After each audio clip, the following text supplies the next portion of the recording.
catching some GG subs about me? Hopping on the I was listening to 90s R&B. Oh really? Vibing out. Yeah. You gotta get those vibes on here. Yo, guess what time I slept yesterday? Like 9 p.m. 8 p.m. Jeez. I slept for 2 hours the other day and I didn't nap, right? So I just slept there. But unfortunately, I woke up at 11:30 and I couldn't sleep till 2. But my eyes were closed for 3 hours straight. So I tried. So you know, so fuck. I mean, I guess I still had 6 hours of sleep, 6.5, which is not bad, but I wanted like 8, 9 yesterday, 10. It's all goody. What's going on, chat? All right, trade's taken, and trade's called. Before I do this though, let me go on TikTok. You guys know the drill. Open up TikTok on your iPad and stream to the other TikTok audience.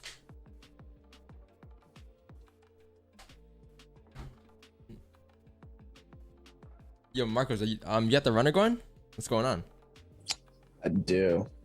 Nice. Waiting on it. You're in a, yeah, you close half, right? Or did you let the whole thing run? Nah, I held full. Oh, nice. That's what I like. That's what I like to see. It was pretty large stops, so I didn't want to close anything. Would it really be worth it? Jesus Christ. You heard that? Yeah, I could hear that. It was Pammy. All right. Anal Ross and Pammy. All right. Cool. Hello, TikTok. I'm going live.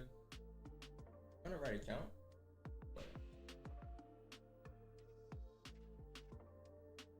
Alright. Go live.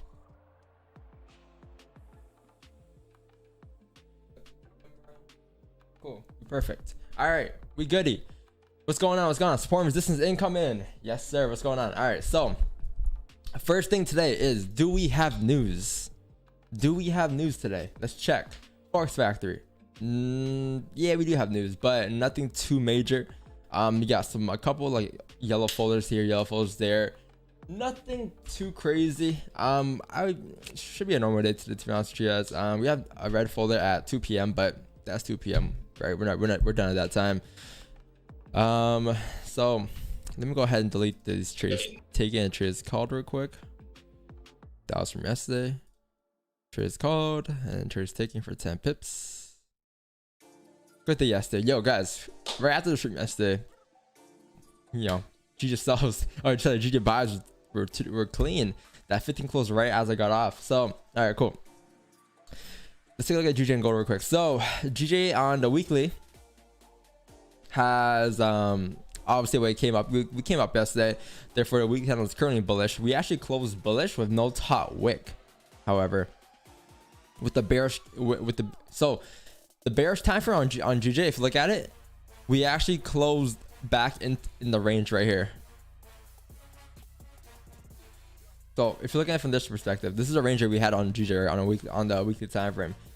This is the range, and last week's candle closed back inside the range. So at any given point, as long as you respect these highs up here, you should be able to continue down to fill the range. All right. So again, the day candle closes no top wick. So who knows? I'm not saying we're gonna go down today, but I'm saying we could potentially. I wouldn't mind taking sells today, especially with the weekly candle still being heavily bearish, and being closing back in that range. I wouldn't mind taking sells today, coming down to fill that area there. I think it was what this week 149.656. Cool. So I mean, looking for sells today for me, it will probably be a range 2 breakout though. It will probably have to be range 2 breakout. Because technically we're bullish in the days after, right? So range 2 breakout for me, let's see, where would that be? Where would that be? So you had like some music. So you had a resistance right over here at 153.775. So let's go mark that up real quick.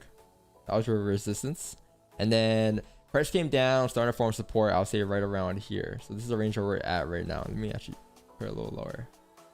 There you go. So this is the range we're at now, right? That's a 30-15 minute range. So this is range 1 for me. Range 2 for me would be, actually, sorry, no. I want to say range 1 was somewhere up here then, because you get a resistance here, you get a range somewhere being created here, right? And then we broke out the range, and now we're in range 2. So if we're able to potentially today break below like 153, 160, I'll look for ourselves coming down. I'll look for ourselves coming down towards the next level of support, which is going to be somewhere around, I want to say right over here. All right, it's not bad. The range to go down here is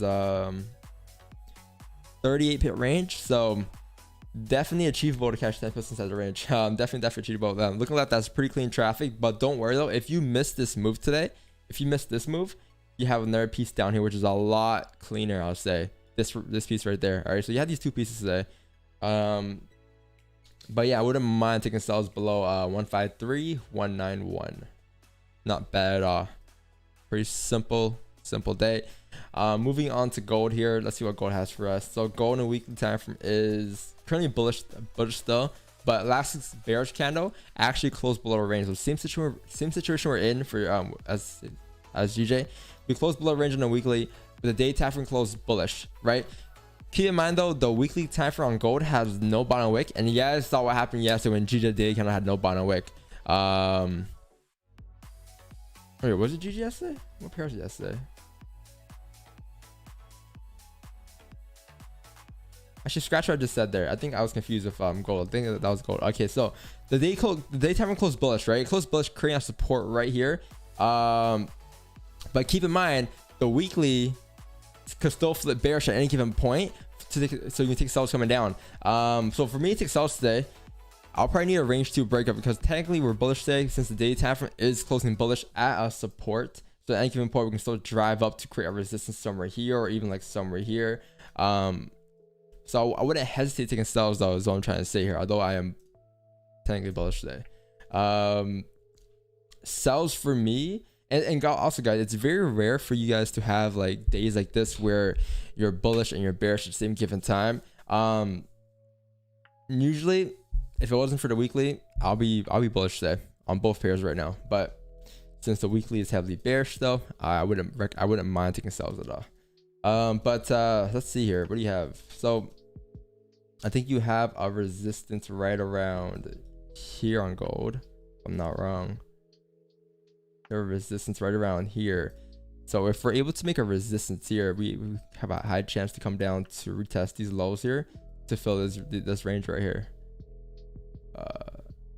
This range is around 60 pip range. What happened with gold last night though? Gold came out, fake out back into the range there. Okay, let me reset the chart. It's the hourly.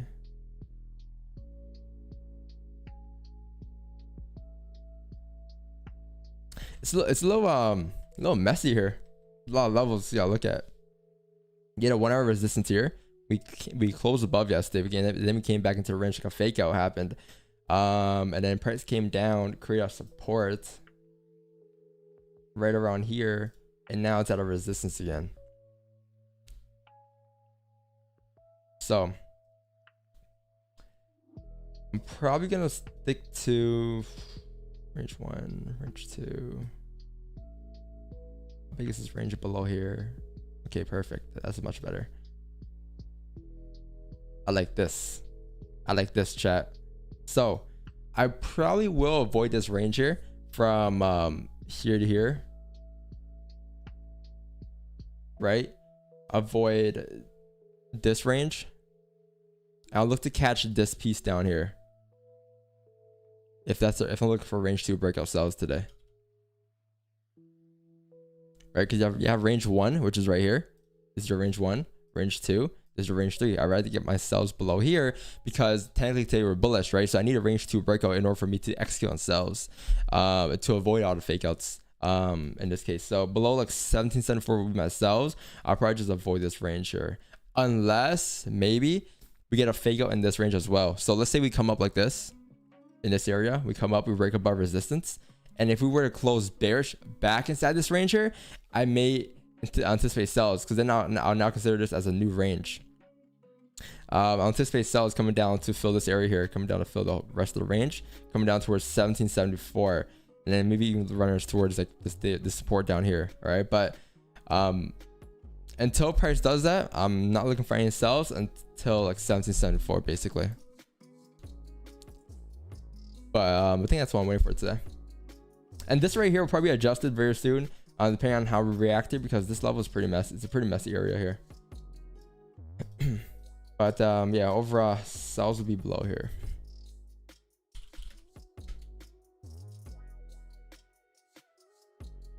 There you go. And then GG is pretty simple as well. GG is looking for sells below 153, 177 here.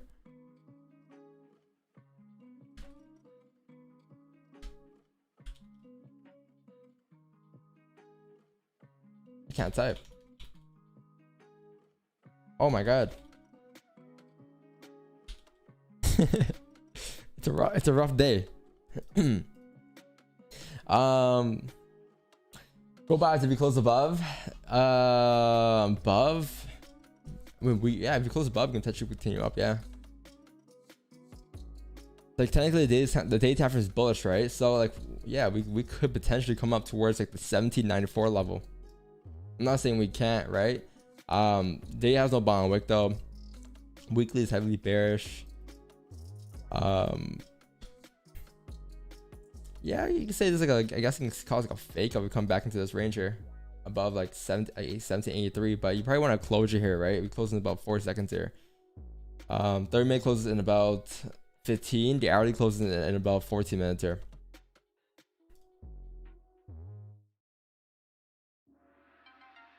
What are your thoughts on this, Andre?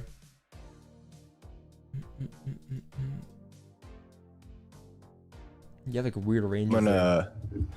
Yeah, I'm gonna avoid the buys now, just because look how many times we closed above on the 15. We never really like just had like a clean push up, closed above, closed below, closed above, closed below. So if I was looking to take buys, I'd probably wait for probably this 1 hour to close here. But I think I'm looking exactly for what you're looking for in terms of maybe this 15 flipping, closing back below 1753. And then have a fake out in this range, and that could potentially be the start of the 4 hour flipping. Yeah. Previous 4 hours is pretty heavily bearish. It's a strong bearish candle, so I prefer sells today. I would prefer sells too. Yeah. Hello guys, how are you? Oh, Stefano, how you doing? Hey, what's up? What's up? Everyone watch Ian Summer, the hot tub stream. I didn't watch it, but I watched the VOD, the videos on YouTube after. No top wick means there's no range to go up. Yes. Exclamation point no top wick, or exclamation point no wick. It'll give you a command for it, a video for it. Yes. It means the probability of a trade is a lot lower. In that case, I would stay out of position. But it's different. Day has no bottom wick on a closed candle. It's on a bullish closed candle, so it's different. It's different. That's a different scenario. That doesn't necessarily mean there's no range to go up. Can you please explain to me what impulse entry? Impulse entry is basically another term for FOMO entry. we don't take impulse entries there. I really want onion to play out. Yeah, right there. Yeah, if we had that closure right there, but who knows? A fake on might play out, which is even better, right? Which is even stronger.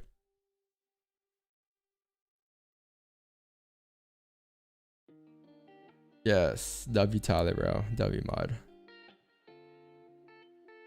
That's what 4 hours sleep does to you. No, I slept at 8 p.m. and then I woke up at 11:30. So two and a half hours. You can clock that in. And then I fell asleep at around 2, I think. So 2 to 6 is 4. So I slept for 6 hours and a half. Right? Is that how it works? Does that gap just restart it? Don, how do you feel about GJ 30-minute closing above that resistance there at like 153.30? You gonna stay away from buys? It's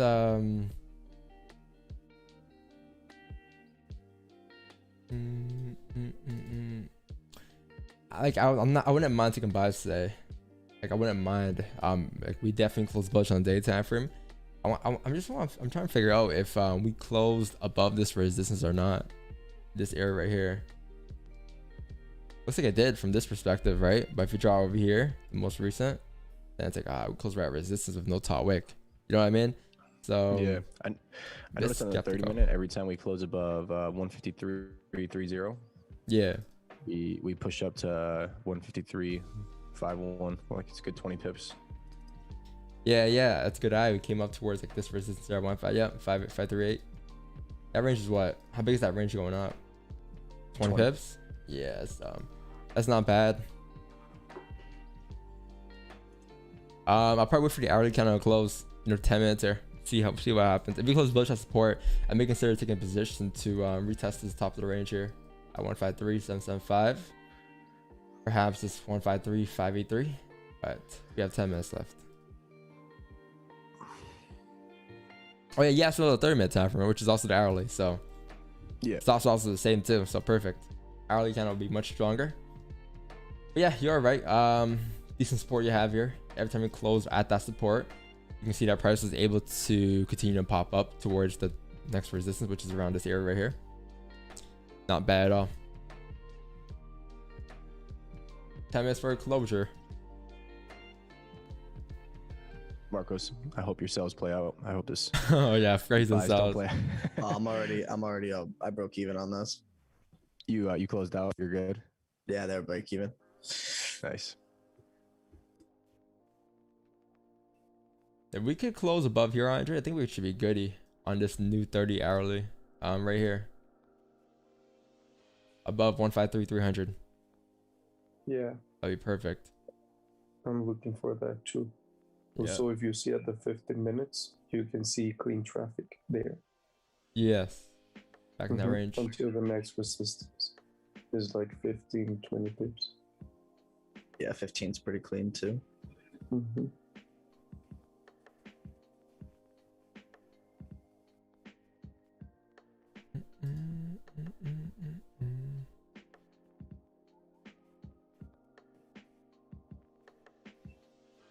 All right, cool.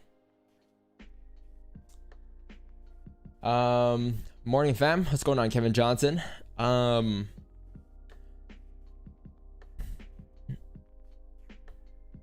would not say impulse entry be called FOMO. Sometimes you can find entries without closure and knowing when volume is going to hit. No, yeah, you can anticipate volume to come through, but majority of the times I usually see that people usually enter or call these impulse entries as another way to disguise their FOMO entries. I seen people take entries with just because they felt like price was going up, right? And then next thing you know, price closes back inside the range, and they're like, well, because the only impulse entry I take, I don't know if I would call it impulse entry at this point, because it's an entry that I would always take. It's the starter play. The starter play buy stops, the starter play sell stops, right? That's the only close thing to impulse entry you could get, and that's off of a specific closure with a specific before candle closure. So that's the only thing that's close to an impulse entry in my books. But I usually like to stay out of impulse entries. I've taken them before. They've worked for me before, but the long term they weren't worth it. It's like you take impulse entries and it's so RNG.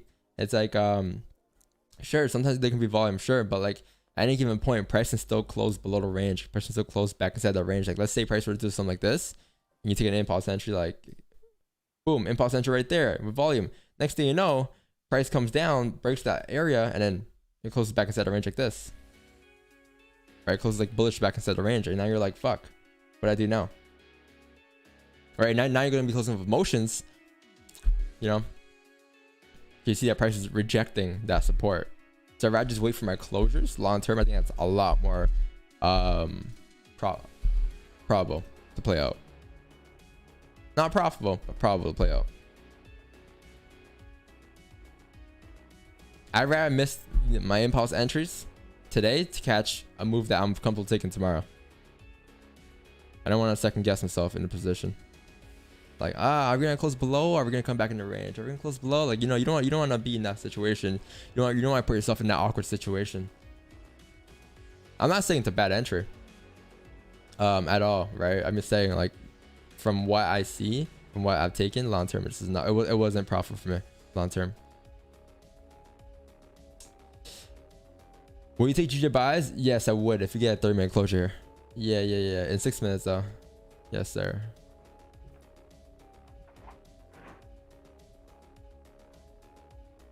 Which time frame do you usually check the trends? The daily and weekly, and 4 hour probably. Not as much as 4 hour. I'll say the daily and weekly. Daily and weekly. And the way I check trends are the same way I wait for closures on the 15-minute and 30-minute time frame, just using the higher time frames, right?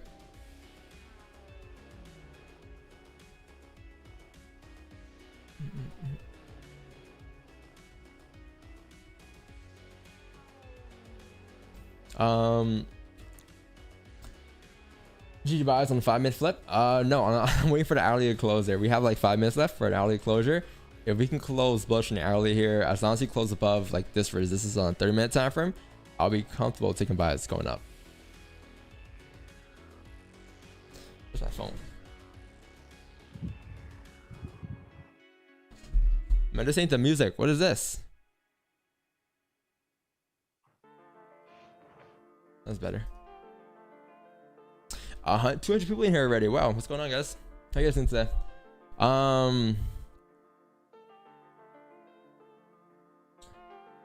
Joseph, Mub, shot in late in take. Ballo, Muhammad, Ashak, Tuin, once found, Charlotte. Appreciate you for subbing, bro. Appreciate you for subbing. All love. What was I doing? Oh, Tyler, I was gonna tell you yesterday. So that video that got copyrighted yesterday during the stream wasn't even a song I played. It was a video I played. It was that meme that I played that someone sent on Discord. L whoever sent it.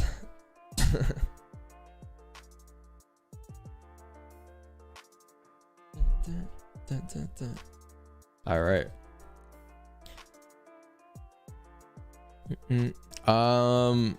Do you not mind the 30-minute resistance to the left? 30-minute resistance to the left? Not really. As long as you close like bullish on the hourly here, I'll be fine taking the position here. I kind of want to retrace them though. Like, you do have a good point. There's a amount of resistance there. I would love to take advantage of that amount of resistance. So if we can maybe like possibly retrace here, something like this, and just close like this, we should be good to continue up. And then at that resistance that you have like on a 30-minute time frame, which is right here, you can look to move your stops to break even, making that a risk-free trade. I'll prefer you have that, right? So you can take advantage of that. But let's see what happens here. You have 3 minutes for a closure.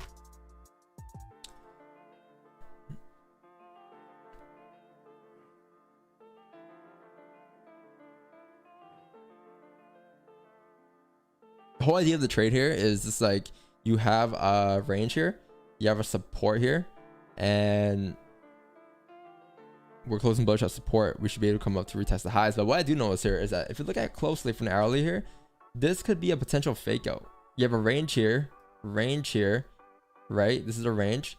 We came down, broke below the range earlier on, but now we're coming back into the range. If we can close in here, a little bonus rush, that'll be perfect. Stops to be a bit bigger, but overall, you can leave bigger runners today, I guess. Maybe even towards that next resistance. Somewhere here, like for that's a 90 pip GJ range. Wow. Let's see what happens here. Daily is technically bullish, right? And we did, like, I guess you can say, break back into that daily range. So let's see. It's either we retrace here, close and leave us that wick, or 2, we close completely above like 153.408.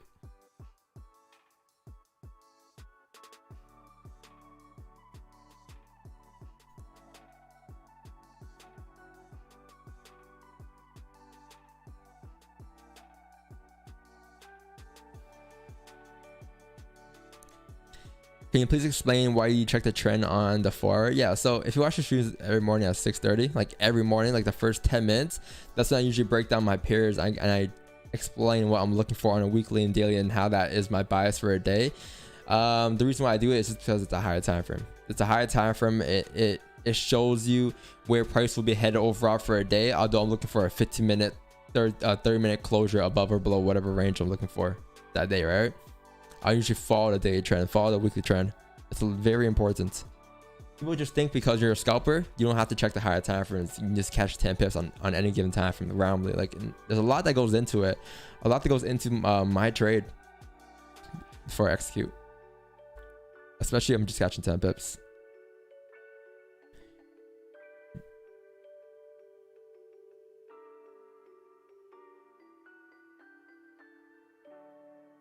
We should be goody here. This is like a perfect closure for us if we close right around here. Because then you have that range on 30 to go up. That's around, we close above this resistance, you have a range to go up. That's around 11 pips, 10 pips, risk free. And your overall TP is up here for like 20, 30 pips. That's not bad at all. Are you gonna wait for the next candle to create a lower wick, or are you just gonna enter a closure? I need a closure here first, and then obviously I'm gonna wait for a bound wick. If we get that though, let's see. Oh, this shit ain't gonna close above. Yeah, bro, it's not gonna close above here. It's close right at resistance. I wanted a retracement, but not like this deep, like a little higher, you know? Good old GJ. 12 seconds, see, 12 seconds left. They're already still closing bullish though. You can say that, but then 1 hour started play going down the other way. You know what I mean? Yeah, I need a closure above 153.30. 4 hours also bearish too, and we're rejecting off that resistance there. Staying out. Yep. No entries there. What are you gonna say? I'm saying out too because I was waiting for the closure at 153.330. Yep. 330. Yep. Somewhere off there. Yep. Yeah. When you say yes, the daily candle on GJ was an engulfing candle. Yes, this daily candle on GJ was a bullish candle. Sorry, bearish candle. Hence why I was looking for sales yesterday as well. So like, we closed bearish. I don't really like patterns, count patterns. It's all RNG. But I will say we did close bearish here. I expected the price to continue down, which it did. It came down towards like near my target here. It came down towards that support, and then it rejected it and it came out bullish. Obviously, I think we caught a piece of the buys too yesterday. But again, like I don't really like patterns. I believe patterns are too RNG. It's so random, and I rather see than just think. You know, like there's no confirmation in a book saying that engulfing means this. There's no confirmation in the book that says like a doji means this. A doji means I'm gonna flip. You know, like I don't believe in patterns. I used to, but I don't really like look at them when it comes to trading anymore. It's not really my confirmations. Very RNG. Very random, right? Same thing as trend lines for me too. Very random for me, and same thing as fibs. Very random. I feel like it's a lot of emotional thinking, a lot of emotional guessing, and not actually seeing things happen. So, if a candle closes above resistance based on a 5-minute time frame, will it be safe to execute a trade from there? If we close above on a 5-minute time frame, depends on the ranges, right? Depends on the ranges. Like sometimes you'll see me looking at the 15, sometimes you see me looking at 30. I'll only look at the 5-minute if the ranges are way too big and the stops are way too big. So I'll look at the 5, but like I wouldn't really trust the 5, like only the 5, you know. If I were to enter off a 5, I'll need a 15-minute closure outside the range or a 30-minute closure. Then I'll drop down to the 5 and use the 5 as my stop loss. But yeah, you see here, this is a perfect example of that. Look where the 5-minute close there. It closed above the range here, right? So people will be, oh yeah, take the bias here, take the bias going up, take the bias. But then what happens after is the 15. Look at the 15. Look at where it closed, right below that resistance. Therefore, that wick on a 5, which is a 15-minute rejection right there, and it closed below the range. And if you look on a 15, look on a 30, the 50 and 30 has never closed above this area before in the past. Therefore, we're still rejecting. We're still in the range. Super crucial.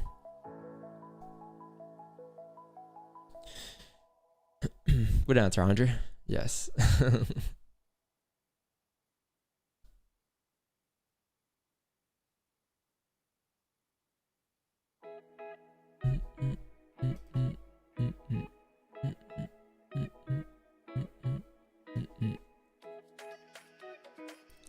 The only thing about buys on gold above 1787.134, 1787.134 on gold.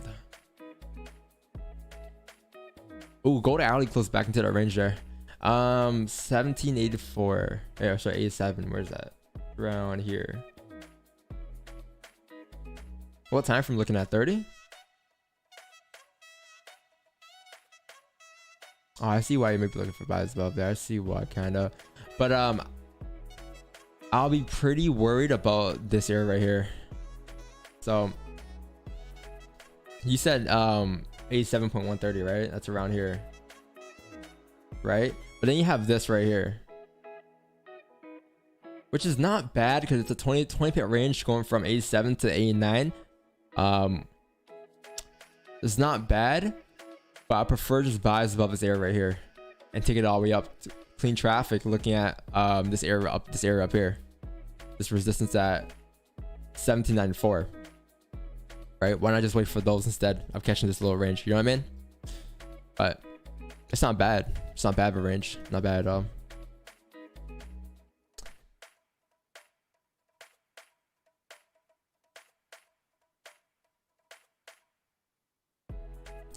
He was looking on the hourly because in the hourly it's much cleaner. Yeah, hourly is yeah, but yeah, I think this resistance here. That was pretty worried about.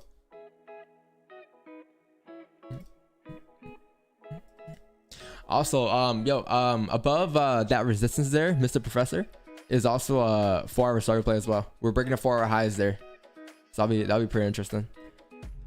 We're re-breaking the current candle highs, and we'll be breaking the 4-hour highs, which should take us up towards, like, again, that daily target we had for buys today, which is like up here at this resistance here, right? Because we're breaking back into this range here. This is like a fake out we had on a daily time frame. Closure back inside the range indicates that we're going to be pushing up to fill this area right here today.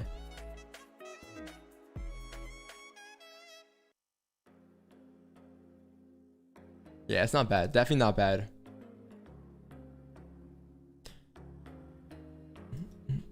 Third minute was clean. Third minute closed back inside the range here.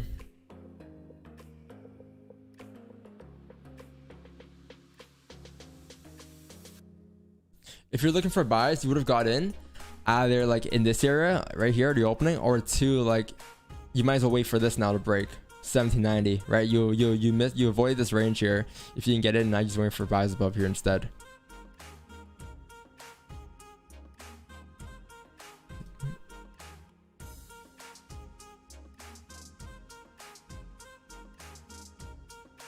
Is it how big is that range?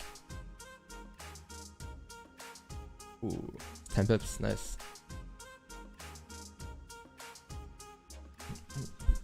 If you guys are in that position on gold there on the opening of that candle, make sure you guys like manage risk there. Move your stops to break even, close half here. This candle here shouldn't flip bearish here if it wants to drive up on this candle. If it flips bearish, high chance it's gonna come down to create a steeper wick, and who knows where that can go. That can come down to here, that can come down to break the lows, who knows, right? So make that a risk free and let it run until your initial TP.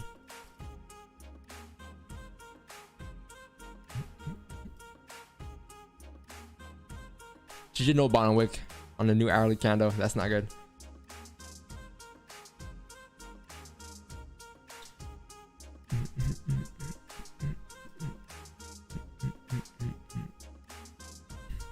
Nice. 17, 18, pushing up.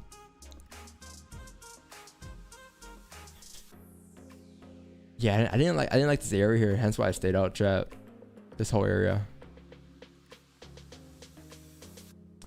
But if we didn't have this, then yeah, that's not bad. That's not bad, because then we're breaking back into the range there, right? But we have this, and it's like a lot of heavy traffic there. It's a highway jam.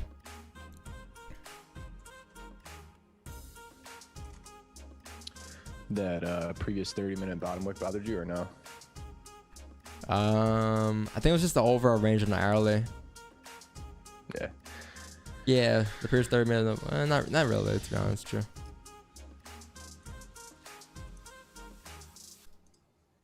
Obviously, I didn't get in there. Did you get in? Nope. I feel you, man. I think waiting for the previous 4-hour highs to be broken is the best confirmation for buys for me, just because that range was a little chalked. Yeah.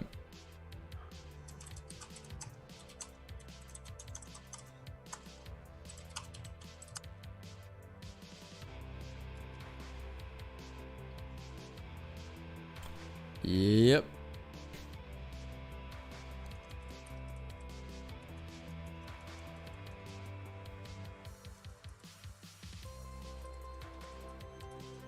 Using Metro? Yeah, I'm using Metro. MT5. MT5. What if the new controller gang ready to? Yes. What up, bro? DVS. What up? Damn, nice goal shooting up here. She's a runner, she's a track star. That thing is flying. Anybody get entries in here on this 30-minute candle closure above this resistance here?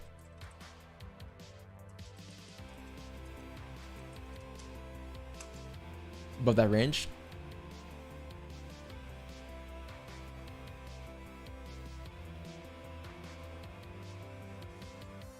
That's not bad. It wasn't bad at all.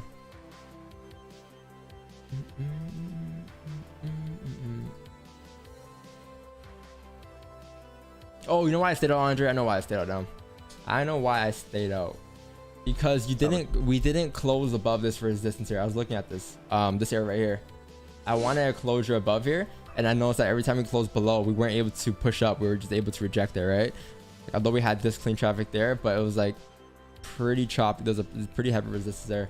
I stayed out. GJ made a decent push. Pushed up like 15 pips from the closure of that 30-minute. Yeah, no bottom wick. Though, obviously. Yeah. G is moving again. That's good. Pretty good. Can you please explain why gold entry, please? I'm not in any entries right now, man. I'm not in any entries right now. I'm still waiting for positions. I have potential positions, potential scenarios in my mind, looking like 1789 buys until 1794ish. But I need a closure above that range, obviously.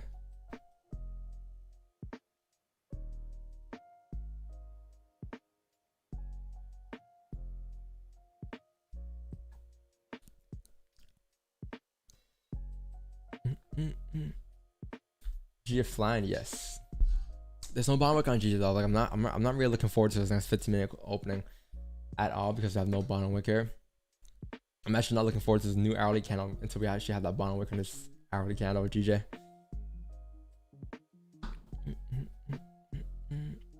Last option today, yeah. It shouldn't be that dead of a day. It looks like it's gonna be a decent day today. Not gonna be an algo day, or it could be. Who knows? But I'm still gonna call it as a decent day today. It's the average day. Oh, explain that entry. Yeah, so if you weren't bothered by it, look at the hourly candle, right? It closed back in this range here. We had a range here, and this candle here closed above this resistance here, back into the range. Therefore, closing back inside the range indicates that we're breaking above resistance, and we should be able to continue up towards the next level of resistance, right? However, I stayed out due to the fact that there was like a 1 hour resistance right around here, and I wanted a closure on the hourly above there for me to take buys on 30-minute going up, and we didn't close above there. So at any given point, we can still reject to come back down, closing bearish. So that's why I stayed out of that position there. Your entries were looking like it was going to be on a 30-minute time frame though, right? Because the 30-minute time frame, again, same situation. You had a range right here, 30-minute close back inside the range there. Therefore, this next candle should be able to fly up towards the next level of resistance at 1788 or to 1789. But that was that gold scenario. Fed speech today? Yeah, Fed speak today at 2 p.m. though, so irrelevant to what I'm gonna do today. My day is done at like 9:30, 10ish maybe, right? Maybe 11. Who knows? I got a haircut too. So I can stop wearing hats on stream, chat.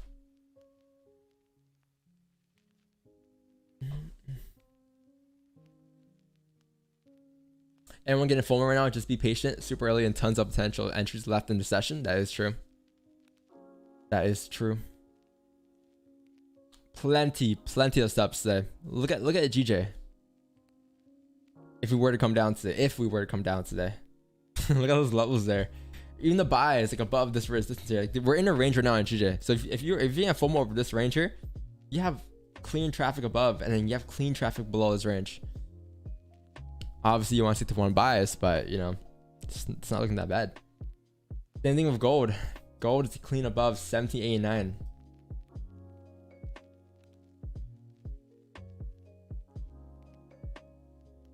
I think I want to wait for this. Well, I can't wait till this happens.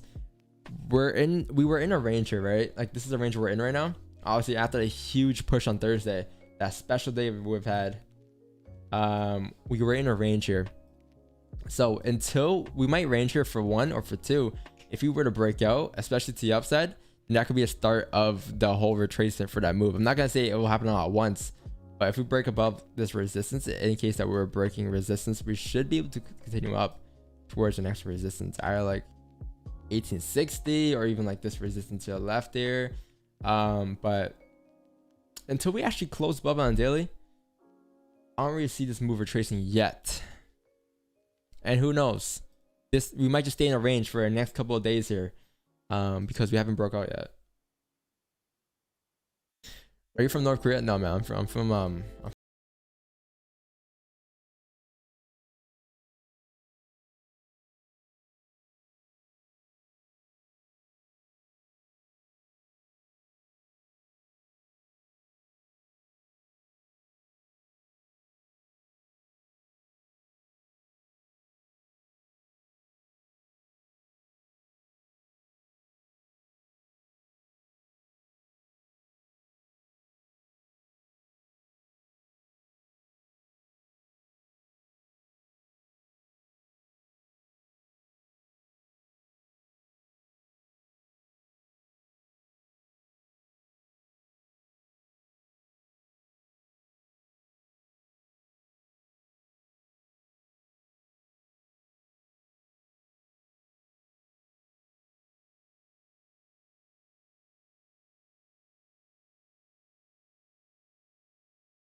charts are there. Yo, chat. Charts. If you have charts, send the charts to the charts for stream section. Oh, we got some charts here actually. All right, cool. Carlo Daggy with the chart. Let's see. This is gold on a 15-minute time from here. 1, close below support. Aware that the current 1 hour and 30 minute candle has no top wick. 2, start replay setup.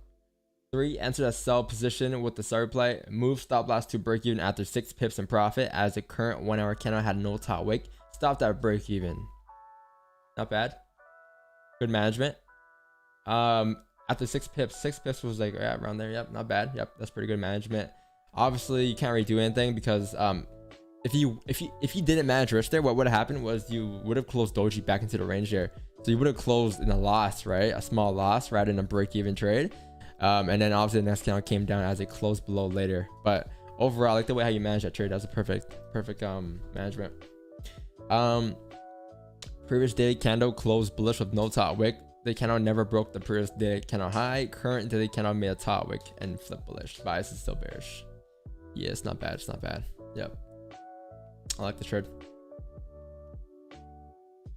Who else got a chart? Jordan FX. Oh, Jordan, you weren't first today, man. You're second today. What happened? A little late. GJ 15-minute time frame. Wait for a candle to close. No impulse entries. Looking for buys above 153.320. Prices in a range. Only looking for buys today because the daily is making the bottom wick to flip and continue up. It's respecting its lows. This is GJ, right? Yep. Perfect. Buys above there, and then that should target at 153, 501, 518. I'm guessing it's pretty clean. Pretty clean. I was in a goal position here. Trailing stops. Nice position, man. How come you have no like price line and no pair? Is this gold? It's gold, right? Oh, you probably sent a screenshot. That's why I'm guessing, right? Josh FX, what's going on, bro? 1, buys above here, closure. 2, target 20 pips.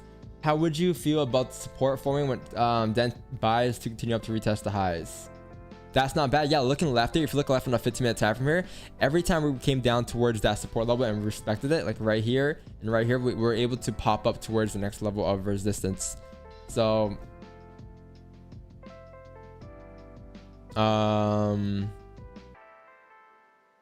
yes, if we were to come down here potentially like this.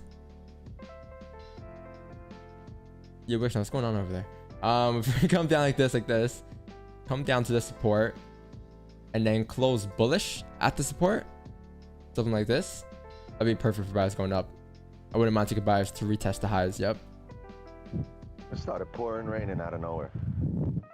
Well, there's Florida for you, bro. Like it's sunny. Boom, I'm fucking soaking wet now.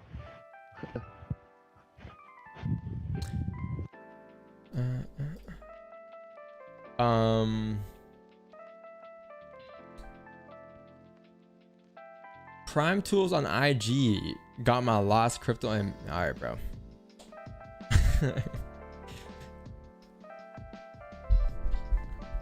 What music is this? I can't play this music. Why does it keep going to this? Gold sells if it closes back in the range.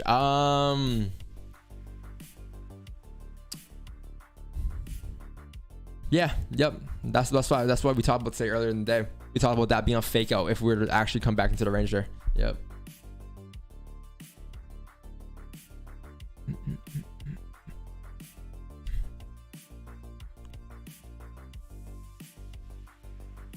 Crazy. It's like sunny and raining at the same time. It's sick.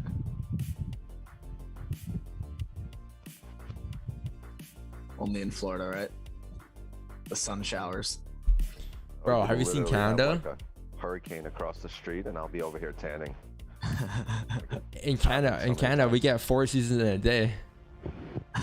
4 seasons in a day. You're like, what the fuck do you wear when it's like 30 and 80 in the same day? It's crazy. Yeah, Andre. I'll take that back, Andre. You can probably boot him now, bro. you can probably boot him now. It's getting weird. Why you so weird, Mr. Hanky? Why you so weird? Why you gotta be so weird for? Sus FX. Airstrike. Airstrike incoming. Everything. Nothing beats England. I don't got that sound. I don't think I have that sound, but I ain't pray for these baguettes. Yeah, I pray for better days. Wait a minute. I got that one. Who are you? I got the sound though.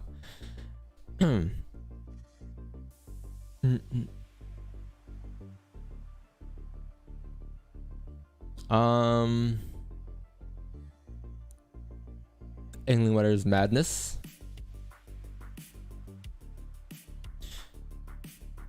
It rains 300 days a year in England. Are you still on Forex? I've had like quite a couple of people I ran across when I first started. And now we're here. I'm not gonna name drop any names, good or bad. Yeah, that's what the Forex industry is. Super toxic. I don't got social media.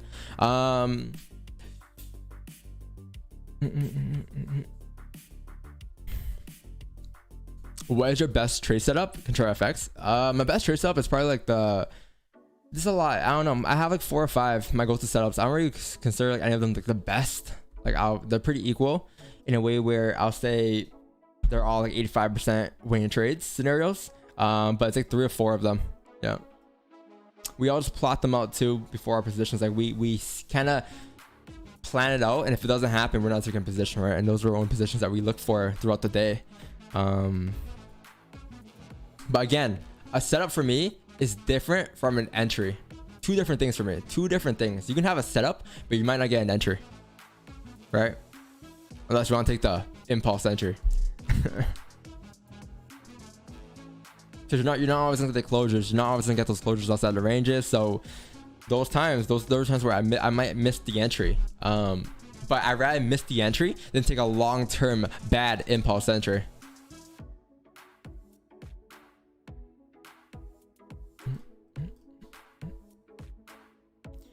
I don't know.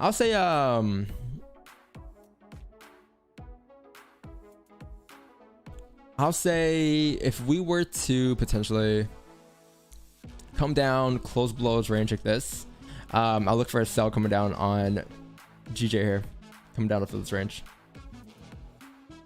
Right? So in this case, the setup in this case will just be overall we're closing below the range. We're breaking below support. We should come down overall to the next TP. But now, if let's say we close like this, however, we close like this, right? Now it's like, well, your stops are way too big for a TP. Your stops will have to be the previous candle high, which is up here, and your TP is only here. You take profit. It's not a 1-to-1. It's like a negative. It's a negative RR trade, right? So what you can do in this case is you could do something like this. You could maybe wait for a top wick to be formed, and then once you get that top wick and you flip bearish, you can take a sell using the current candle highs as your stops. Again, the trade scenario was here, but that entry on that opening of that candle wasn't there. So now you gotta go to a different trade entry type, which is a more aggressive one using the current candle highs. So it's very different.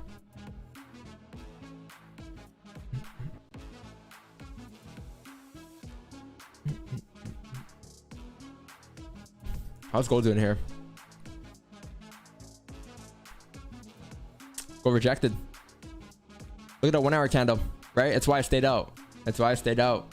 The 1 hour is respecting that resistance now. Still below that resistance. At any given point, we can still shoot down to create a support here at 1783 potentially. The good thing about that position though is that if you got in, you would have got your 20 pips anyways. So you would have been goody.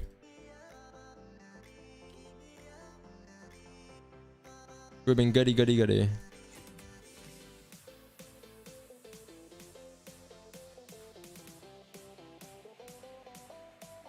I think it was yesterday. It was last night.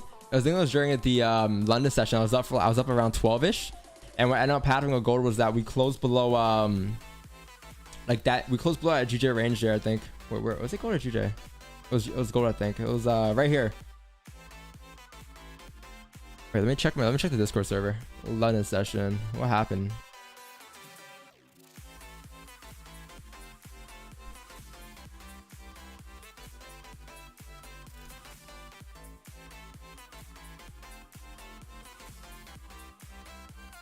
Damn, there's so many active users during London. So many active users. Let's see here. Right here. I think it was at 1781 was my level. And it said if you needed like a 30 or 15 closure below there. 1781 was around here. Oh yeah, perfect. That was right here on 30. I had a level down here. Right? You closed below and the price came down pretty cleanly. I was waiting for that, but I think I fell asleep moments after. So. Do you still take impulse entries at this stage? No, I do not. I figured out long term they're not high probability winning trades. Long term, right? Like sure, you might win an impulse entry today. Sure, you might win an impulse entry tomorrow. But long term, out of 100 times, how often are you gonna win those impulse entries? How often are you gonna get faked out back in the range? How often are you gonna get rejected? So it's why I stay out.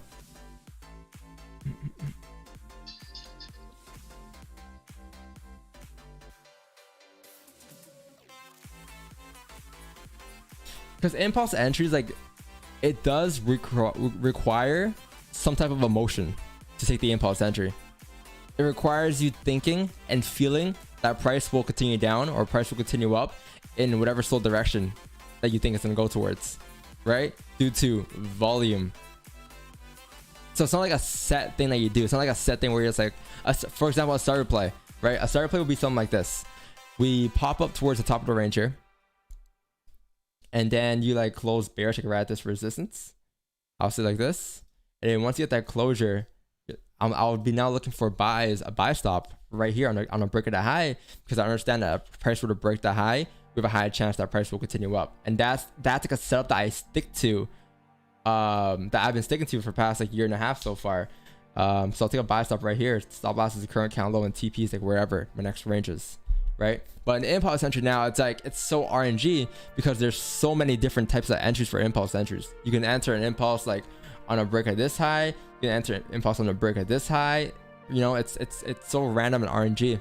So that's why I don't like the idea of impulse entries. I feel like it's just not a high long-term range trade. Explain to me what RNG stands for. Like random. It's random. You ever play? I don't know, bro. You ever play like Minecraft and they put you in a random world every time you make a new map? No, I've never played Minecraft. Like everything is random. All the trees are random. All like the grass, the land is random. Random number generator. Yeah. RNG. That's what I mean. It's a gaming term. Everyone in gaming says it.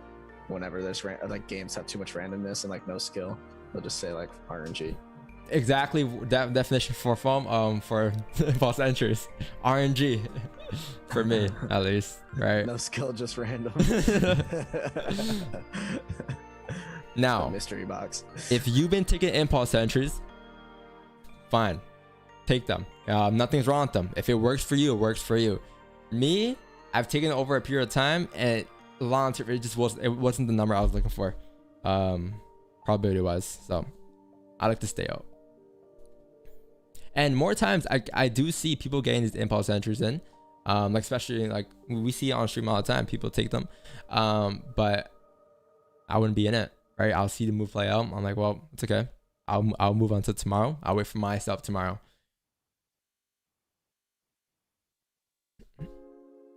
And there will be days where people will take the impulse entries and they'll get stopped out. And my position with closure above would be the one that plays out. Like, you know, it'll go both ways. But it just comes down to what works for you, right? At the end of the day. Don't really just because someone says something online or someone says something about a certain strategy doesn't mean it's shit or anything. It just means that put more time towards it. Right? Using GCAD because he sells students retesting. I'm not really looking at GCAD. If you want me to look at different pairs, send me a chart. And the only way to send charts in this server or to me is send it in the Discord server. Charts for stream section. We have this section right here. It says charts for stream under trading in our free Discord server. Link in the description down below. Olive.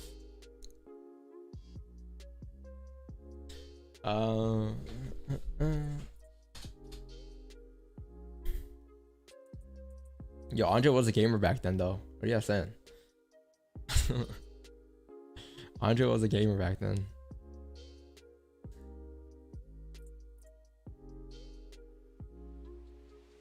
And FX, I like you because you always weighing. Yo, this guy Avov every day sends a nice message in the chat. What up, bro? I like you because I always waiting for that candle print that you want and execute. There's no FOMO or over trading. I always learn from you. Thanks, big boss. Yeah. Discipline, right?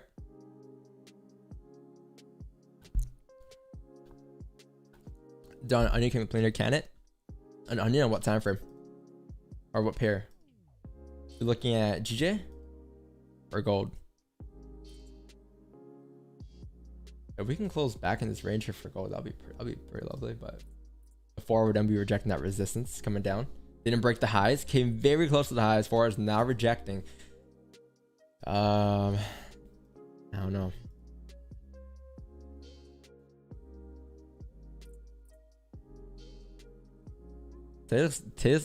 Today's moves are clean, but the ranges aren't clean. Like where we're at right now in gold, especially. It's in a random area.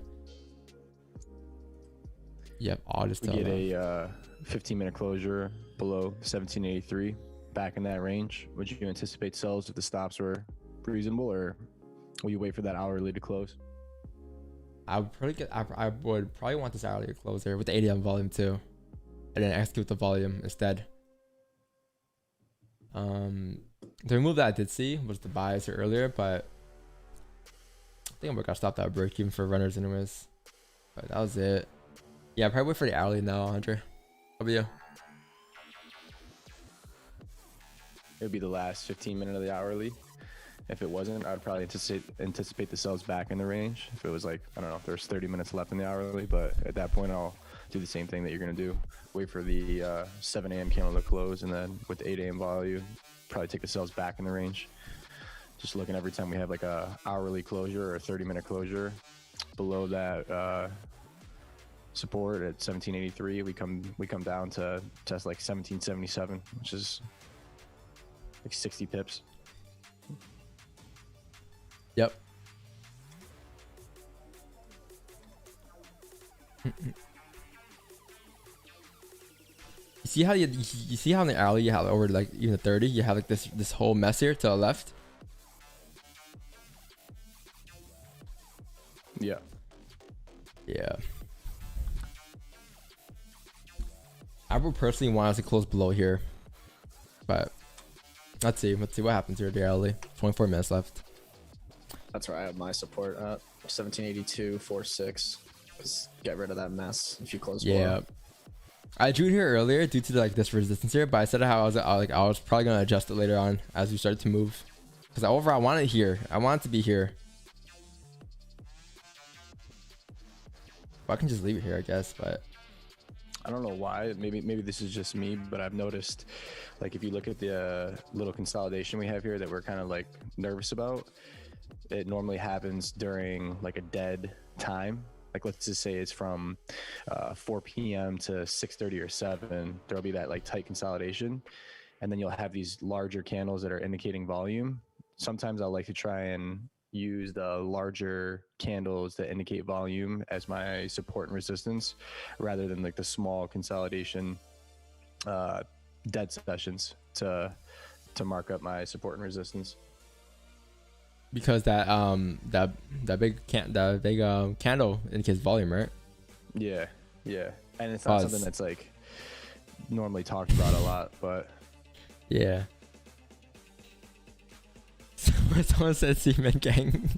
I fucking knew it. I knew you guys. I knew you guys. Some of you guys were gonna say something. I knew it. I just knew it. That's why I was hesitating when I said big candle. I was hesitating. I just knew you guys were gonna be weird. I'm at the gym. Okay, so you know what? Legend of Society. If there is a trade, you'll see it on my screen. You can focus on your reps. Don't hurt yourself, bro. Don't hurt yourself. If you're at the gym, you're at the gym. You know, don't try to trade at the same time. That's kind of like being a coward, because we have these workouts with Andre, and then I can't trade at the same time. But hey, treadmill trader. Treadmill trader.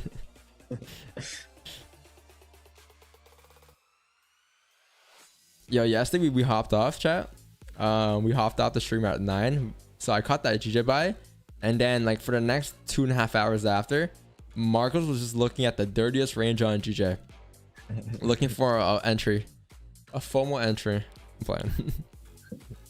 But you're locked in yesterday for like 2 whole hours after the stream ended. Like, bro, I was locked in for like I locked in for another 2 hours on Asian too. Yeah, what happened during Asian? Wasn't there anything happened? Anything special? Yeah, we caught 9 on GJ. I think LaFlame caught it. And then I had the runner position up until this morning. Oh, really? It was till this morning? Yeah. Was it worth the runner position? Well, you don't really know what's gonna happen. I got like 20, and then I never closed. I was just holding full. Tripod done. The 4 hour. I think LaFlame got 9, right, LaFlame? If he's even here. Yeah, 4 hour start play did happen for you like overnight too. That was perfect for you. Yep. Yeah, it wasn't bad at all. Where'd you get in at? 400 on the 4 hour. 153 400 on the 4 hour closure, and then Yeah, it came down to what, 200? One actually I was up 30 pips, came down to 100. Did you gain on the doji candle? Is that why you got in? Third minute doji? 4-hour closure. Oh, okay, I see. So I was in drawdown for a while. Oh, how big were stops in the 4 hour there? Like 40 pips. 38 pips for a TP of. Oh yeah, I had like 180 pip TP. I thought I was good this morning when the 4-hour closed bearish, but I moved stops to break even. I'd still be in right now, but I know somebody in the chat here right now is looking at this. Don't lie to me. No, it's not the head and shoulders, right? It's not the head and shoulders, but some of you guys here are looking at this like, dive. So what do you think about this, guys? This is called Patrick the Star. Hold on, let me I should just. This is called Patrick the Star here. You have his left arm. Or that is Patrick. I can already see it. You have his left arm, his head, right arm. How does ball even work? He has a leg here and a leg here, right? Okay, that's down bad drawing. That's down bad drawing. That's down bad drawing. Patrick.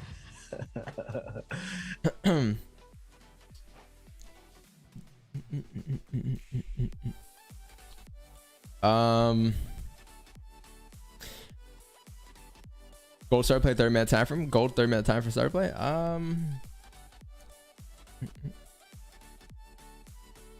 Where's the 30-minute start play? Oh, you're talking about for buys. Oh, you're talking about this right here. So let's say we were to come down here, create that support. This is the resistance. This is the range we're in. And you're talking about a buy as you come out to break these highs right there. A starter play after we close in 19 minutes here. The hourly will be closing bearish though. That's the problem with that. The hourly is going to be closing bearish. The third minute we're breaking the highs. That high that's being broken could just potentially be a top wick being created for a new hourly to come down.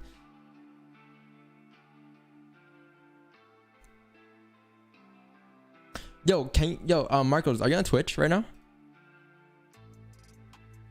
yeah.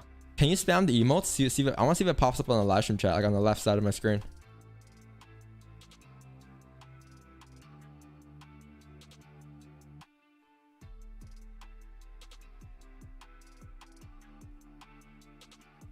They pop up. Oh yeah, W. That's so cool. I can have emotes on Twitch if I get 50 followers. YouTube's jealous.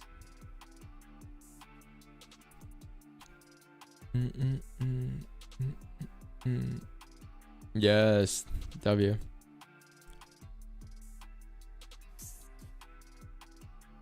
Do you have a W? A W somewhere on Twitch side? Let's see.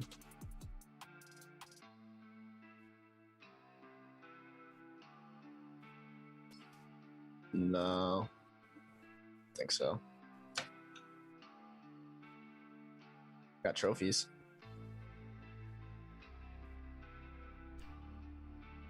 Did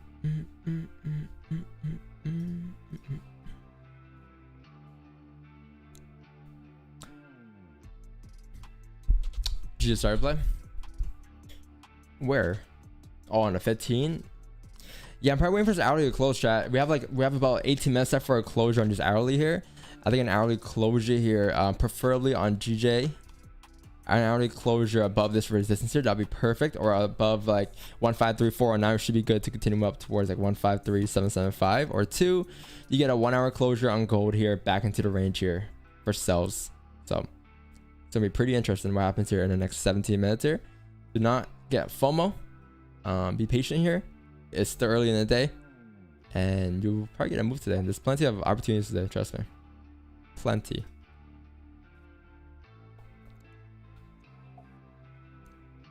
Twitch chat. I'm not officially on Twitch yet, but it's I'm Donvo. I'm Donvo. Here.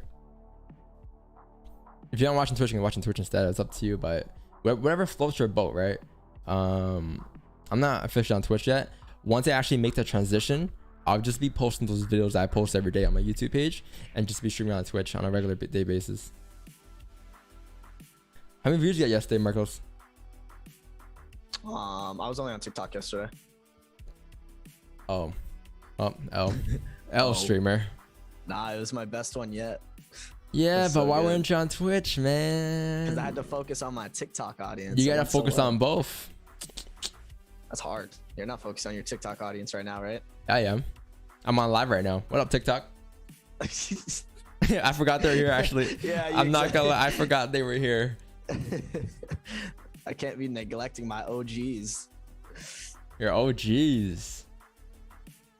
What has the bigger delay, YouTube or Twitch? None of them.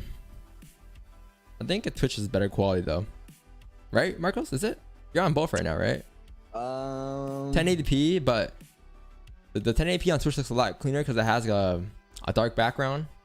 I don't know. I'm just gonna say Twitch because I'm biased. Well, YouTube has a dark background too. I don't know. It's all personal preference, but how much I made from YouTube? I mean, YouTube's money is not my priority. Definitely not my priority. I'm just uploading content, just upload content just to give you guys free value. I'm not really uploading on YouTube for the money. Like, it's not making me much. Probably like $1,000 this year, probably, or something. Like $10 per stream, and like $5-10 per stream. It's nothing like crazy. Plus, like, I've been playing music too, so I've been getting like demonetized for a lot of my streams. So I'm definitely not doing it for money. You're double-digit viewers on Twitch right now. Imagine a one day where YouTube replaces like my Forex money. Bruh. I don't think so. That'll be a lot of like subscribers and followers. You would need billions. I would need like, yeah, millions of viewers per day. Cause what, 1 million views or 2 million views is like $1,000 on YouTube, on average. You know, 10 lot on GJ, 10 pips. You make Forex more interesting. Thanks. I'm just trying to vibe out, you know. Just trying to vibe out and trade at the same time. Yeah, I know how it feels though. When I first started trading FX, there was like no one to really watch, no one to really talk to and vibe to. That was my vibe, at least, right? That was my type of vibe. So I have to be that guy, I guess, for myself. It's cool though. Are you just spamming emotes? That's so cool. W. You see how cool that looks? It's like you don't gotta type anything. It's all like I can understand what you're looking for or what your reaction is to what I'm saying with emotes. Twitch is a vibe. And at one point, the chat's gonna be flooded. So that's all I'm gonna look at probably in the future. What does that say? Stop. That's all cool, man. Oh, we getting followers here on Twitch. Not bad. Yo, Alu, Christian, Zeke, Ramshad, FX Focus, Sean White, Devin, Bone, King, Wonk, Never Done, Mel. I'm Steezy. What's up, bro? I appreciate you guys for subbing today. If you guys haven't done so yet, make sure you guys go ahead and leave a like button. It'll mean a lot to all of us. W. What's your bias on gold? My bias on gold today is overall bullish. Overall bullish today. Overall bullish today. Weekly, bearish though. So I wouldn't hesitate taking sells today, especially if it's a range 2 breakout. All right. So that's why I'm looking for sells below like 7 to 7.4. Below there, you have this nice piece right here to the left. That's very clean traffic. I would not. I would be very comfortable taking that position. Very comfortable. Below here. Hey Don, What's going on? how will you try to anticipate sells if the 30-minute closes back in the range, 1 hour closes back in the range on gold in terms of your stops? Maybe just use 30 around like 20 pips if this candle doesn't drive too hard now. How would I, sorry, repeat the question again? Like, repeat the first part. Yeah, if the 30 and the 1 hour close below 1783, so we were anticipating those fake out sells back in the range for gold, what will you use as stop? Potentially the 30-minute or the 15 just to manage stops, or How big are hourly Then stops I'll have- here? 47 big. pips. Yeah, almost 50 pips. So you're looking for sells below here, right? With this closure here, you're comfortable taking that? Yeah, fake out back in the range. Yep. So I guess I'm a bit the worried about question this is right here, but to answer your question, 30-minute stops probably, bro. 30-minute stops. Yeah, 15. How bigger than 15? Current candle. Yeah, probably 30-minute stops, because 30-minute stops. The good thing about that candle is that this candle's gonna close below, and us breaking the high indicates that we're breaking this resistance here. Whereas the 15, even if it were to break that high, it could still respect the 30 and a 1 hour and below that resistance. I think the open of the new hourly sometimes is tough to use 15-minute stops. Obviously, it's good for risk management to have smaller stops, but at the same time, it's like the new hourly candle could make a nice steep top wick, disrespect 15-minute highs, but still flip and push. You also have the ADM volume too. That's not bad of a trade with that candle closing like this right now in about 12 minutes here. Definitely not bad. Definitely not bad. It's a fake out on a 1 hour time frame on a 30 as well. With that being said, it's also a 4 hour rejection there, rejecting that resistance that we haven't broken the highs of. Yeah. Day time frame is bullish though. That's something I was worried about. That's what I'm most interested in. That 4 hour rejecting. I think that's our best confirmation right now. Weekly back down. Weekly has no bottom wick too. Daily, no bottom wick and yes, it's candle closure. Could be something. That'd be awesome if we could flip. You know what would be better? Tell me. If we can close bearish here, below this resistance right here on a 1 hour, and then the 15-minute closes bullish. Yeah, 15-minute start play. Okay. You might as well like a 15-minute solar play now. Like if this current 15 closes like weak bullish, creates the bottom wick on the hourly, and then the next 15 comes down to break the lows, might anticipate some seller entry. We could just push down right now and then have too big of too big of entries to take. I think 30-minute stops aren't bad right now. What is it? Like how big is the range? Stop loss is like 20 pips. Well, after we close there, it's not bad.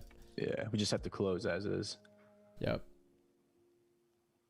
But yeah, guys, that's our plan. All we're gonna do now is be patient and wait for the plan to play out, and then enter.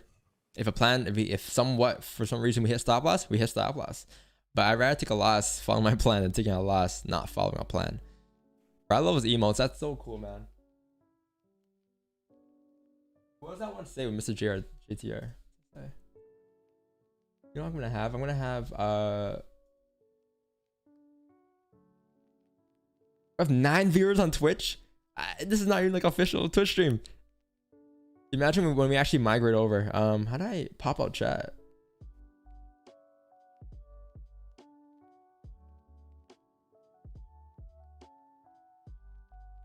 I don't know how to do this. Let me check my thing.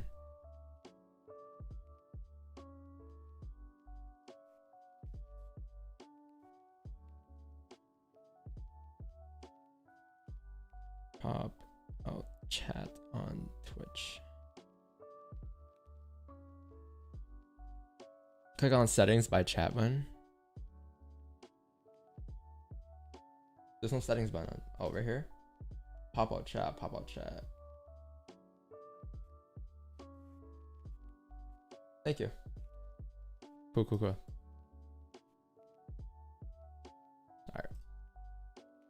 Alright. Why Twitch? I'm not switching yet. Like probably the next couple of weeks to months. Still on YouTube for a bit. Don, what do you think? I feel like even if the 1 hour closes, there's no resistance at 1782 on the hour and 3rd minute. There's no resistance. There's no resistance at 1782 on 30 and 1782. Oh, there's a resistance at 1782 on the hourly and the 30-minute time frame. Yes, but you know what we're gonna do there, right? Even if we were to have a minor support here, this range that you have to come down here is what? 20 pips. You'll be well break even by then. By the time you tap the support, you're break even, risk free, and you're letting a runner go until like wherever down here or down towards the next range. You got me, mates. You got me, mate. If you're people watching right now, what's up, guys? Appreciate you guys for being here today. All love.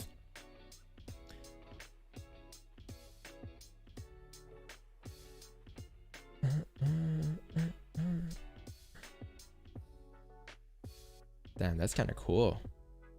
I'm not gonna lie to you guys. How you feel, Marcos? You look locked in about gold. You anticipating sells as well, or are you gonna wait? Yeah, I was just taking a look at. I saw chat freaking out about GJ, and then I look at it, and it's just a 4 hour barcode. So it is a 4 hour barcode. Tapping that You support gotta, there. you need that 4 hour. I would wait for that 4 hour to close well outside of that barcode before I touch GJ. Taking how if we were to close a bit higher than above that resistance, we would have got in a position. But no bottom wick. I wouldn't have gone in on no bottom wick. But it came very close. Again, chat. Sometimes like this stuff like this will happen where you don't necessarily close above your ranges. You close like right below your ranges, for example here, and price may just push up with volume. It's fine. It's fine to miss the move. It's fine not to enter a position. It's completely fine. You don't got to catch every single move that has to come, or every single move that you want to catch. Right? And just being able to accept that long term will make you a better trader. If you can't accept that, and you're gonna be forced to enter later on today to remake that move, then you're probably gonna be losing a lot more money. There's no point of it. All right, you want to follow your plan. You don't want to follow the market's moves. You want to follow your moves. Like Marcos moves. That's how he follows. Yes, Marcos moves. I love it. Yeah. What the fuck is a Marcos move, bro? Fuck you, man. Yo, Marcos. Yo, Marcos. What? Manifestation. Bro, we can manifest this gold to not drop any further. Gold, relax. Actually, we'll get that closure below the trash to the left, though. It's a good thing. 5 viewers on TikTok, 10 viewers on Twitch, 300 viewers on YouTube. That's not bad. Yeah, today's That's bussin'. not bad. That's not bad. Yo, chat, y'all bussin'. All right, bro. You know. All right, man. 200 viewers now. 100. Bro, how can I join the Zoom calls? The only way to join the Zoom calls is if you are enrolled into the course. Only course members have access to the Zoom calls. But the streams are free. Everything else is free. I'm chilling.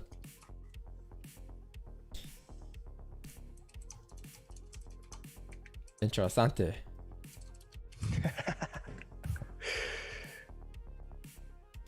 Andre, do you want me to expose you? Yeah, you can expose me. I mean, I talked about it. Not really exposing, but yeah. I think Chow will be a little hurt though. Andre just caught 10 pips on gold here without telling. I'm joking. Andre caught 10 pips on gold here, guys. You just told me. I think you got on what? The 15-minute candle? That's not a bad entry. Yeah, 15-minute close back in the range. Yep. Close full? Close full. Nice. Oh, God damn it. Yeah. That's actually good, though, because you got 1 hour top hook. Yeah, that's honestly, Marcos, that's part of the reason I was thinking about it, but Probably would have got 20 now, right?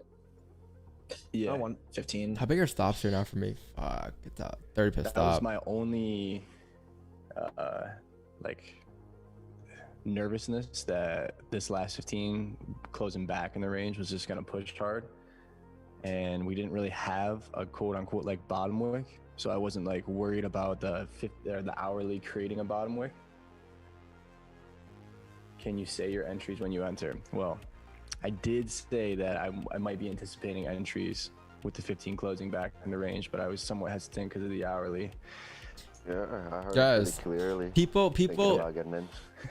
like everyone who's in the Zoom call, like they don't have to call all their entries. Like I don't even have to call my entries, right? But like, because again, at the end of the day, they're taking their entries for them. I'm taking my entries for me. I just like to show my entries when I take them. But like again, they have no obligation to join a Zoom call and be pressured to tell the whole chat that they're taking a position, you know. Because it's a lot of pressure. Like it's definitely a lot. It's a lot of pressure, especially if you're not used to it yet. So like don't like oh, I didn't call your entries, this and that, you know. But when I take my entry later, I'll pop my own screen. But don't worry, chat. It's not an ADM here. Spend enough time on the stream, you'll know when people are taking their entries. Yeah. You'll be able to tell by their facial expressions, actually. That's true. It's true. Yeah. Remember my old facial expression with the iP when I used to have the old cam? Carlo would just call me out for it.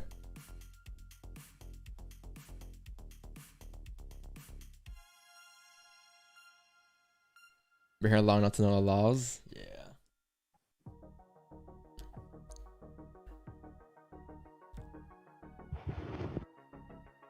It's at 23 pips on that 15 now. 15-minute closure. Yeah, man. Like these stops are massive for me now on a 30 and 15. You have a minor support here as well. If we can close below there now, I'm in. Do you get a 1 hour retracement now? I'll have to use current candle stops though. You have a It's like, minute what, left. 70 pip stops. 70 pips.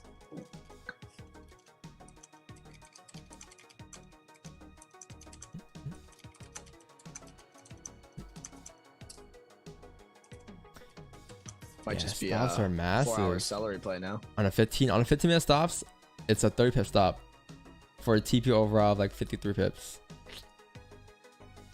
Not the worst things. Not the worst scenario. 30 pip stops aren't bad, but I would have wanted that 1 hour to retrace there.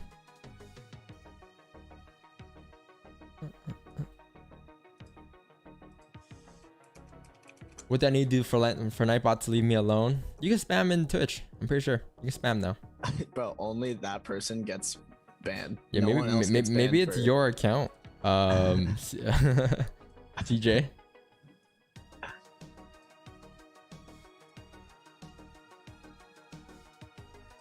Guys, you have like a minute here for the 15 to close here. If the 15 close below its range here, we might get some positions in. You have this minor range here, the minor support here, but that'll be like around a 10 pip mark. That'll be risk free. And overall, looking for a TP down here. And we have no bottom wick. Ooh, that's tough now. That whole hourly candle. No bottom wick on a closing of that candle. I'm not talking about this candle here. I'm talking about the closing of that Pyrrhus candle right there. If you look hard enough, there's a bottom wick. If you look hard enough, there's a bottom wick. Yeah, fuck, that's not good. That's not good. How did GJ close here? Back in the range too? Yeah, GJ might be rangy for this, maybe for his hourly here. It's still in that range there. Might be a bit choppy.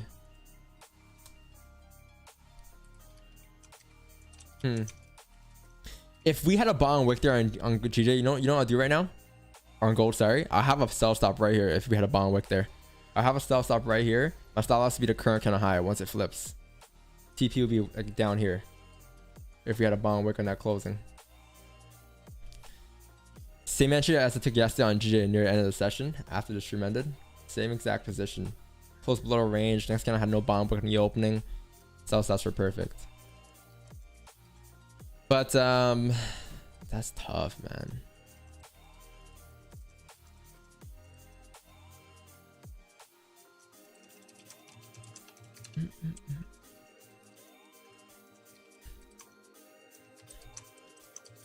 If you guys haven't left a like on it yet, make sure you guys leave a like on the stream. W. Bro, that's where institutional traders crying right now. They put Wick started play Booty Onion. Yeah, they punch in the air right now, man. They don't got the bank traps.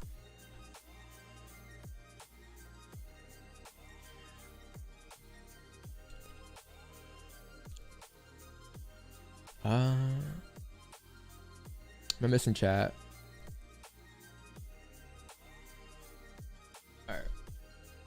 Yeah, if you look left, guys, we closed below this range here, which indicates that we're breaking below support. The next range we have is right here, 1777. This range. It's a 40 pip range. The issue is the setup. That's the issue. What is supply and demand trading? Supply and demand is very, very, very similar to support and resistance. Very similar. When you have supply, you have demand. When you have demand, you have supply. You need supply.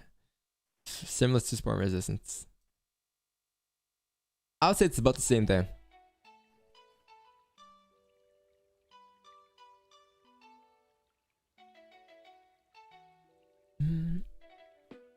Can you take a look at my 15-minute gold chart? Yeah, I got you in a second. I'm just kind of locked into gold. I don't know what I want to do here in this situation.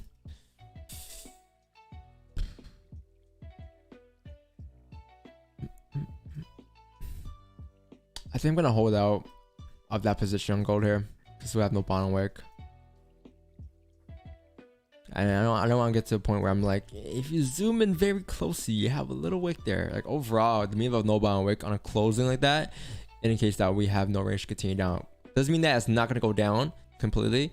It's just like a 50-50 situation now. And it's like, do you want to take a 50-50 situation? do you want to win today to lose tomorrow, or do you want to win today to win another day? If you want to win today to win another day, then you're not going to take the position. But if you want to win today to lose tomorrow, then you're going to take this position, hoping that something in your favor this time around.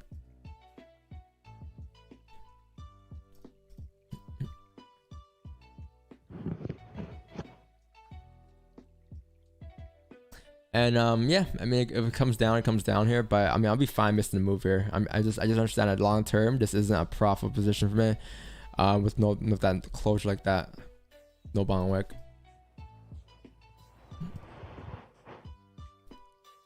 It's looking like a 9 a.m. move for GJ. I didn't want to say it, but you feel me. Andre got a chart here. What's up? Okay, cool. 15-minute closure. Did you close full? Yeah, you closed full. Okay. 15-minute closure back in the range. 2, enter and opening. Previous 15 high as stops. Resistance right there. Perfect. 4, target as next range. Close full at 10 pips. Nice. We talked about the superior strong bearish forward candle and how we respected the highs, and this could be the flip coming back down. We also talked about the fake out sells back in the range in the beginning of the stream. Perfect. Yep. This is very clean, Andre. This is a lot cleaner than your 5-minute entries. This is cleaner than my 5-minute entries. Yeah. Yeah. Remember, I don't know. I feel like you stopped taking them out a lot more. Yeah. I was just gonna say, I don't know if it was like 2 days ago, me and you, I asked you the question. I was like, do you think your trading has migrated a little bit? Like, have you taken entries in the past, maybe off like the 5-minute?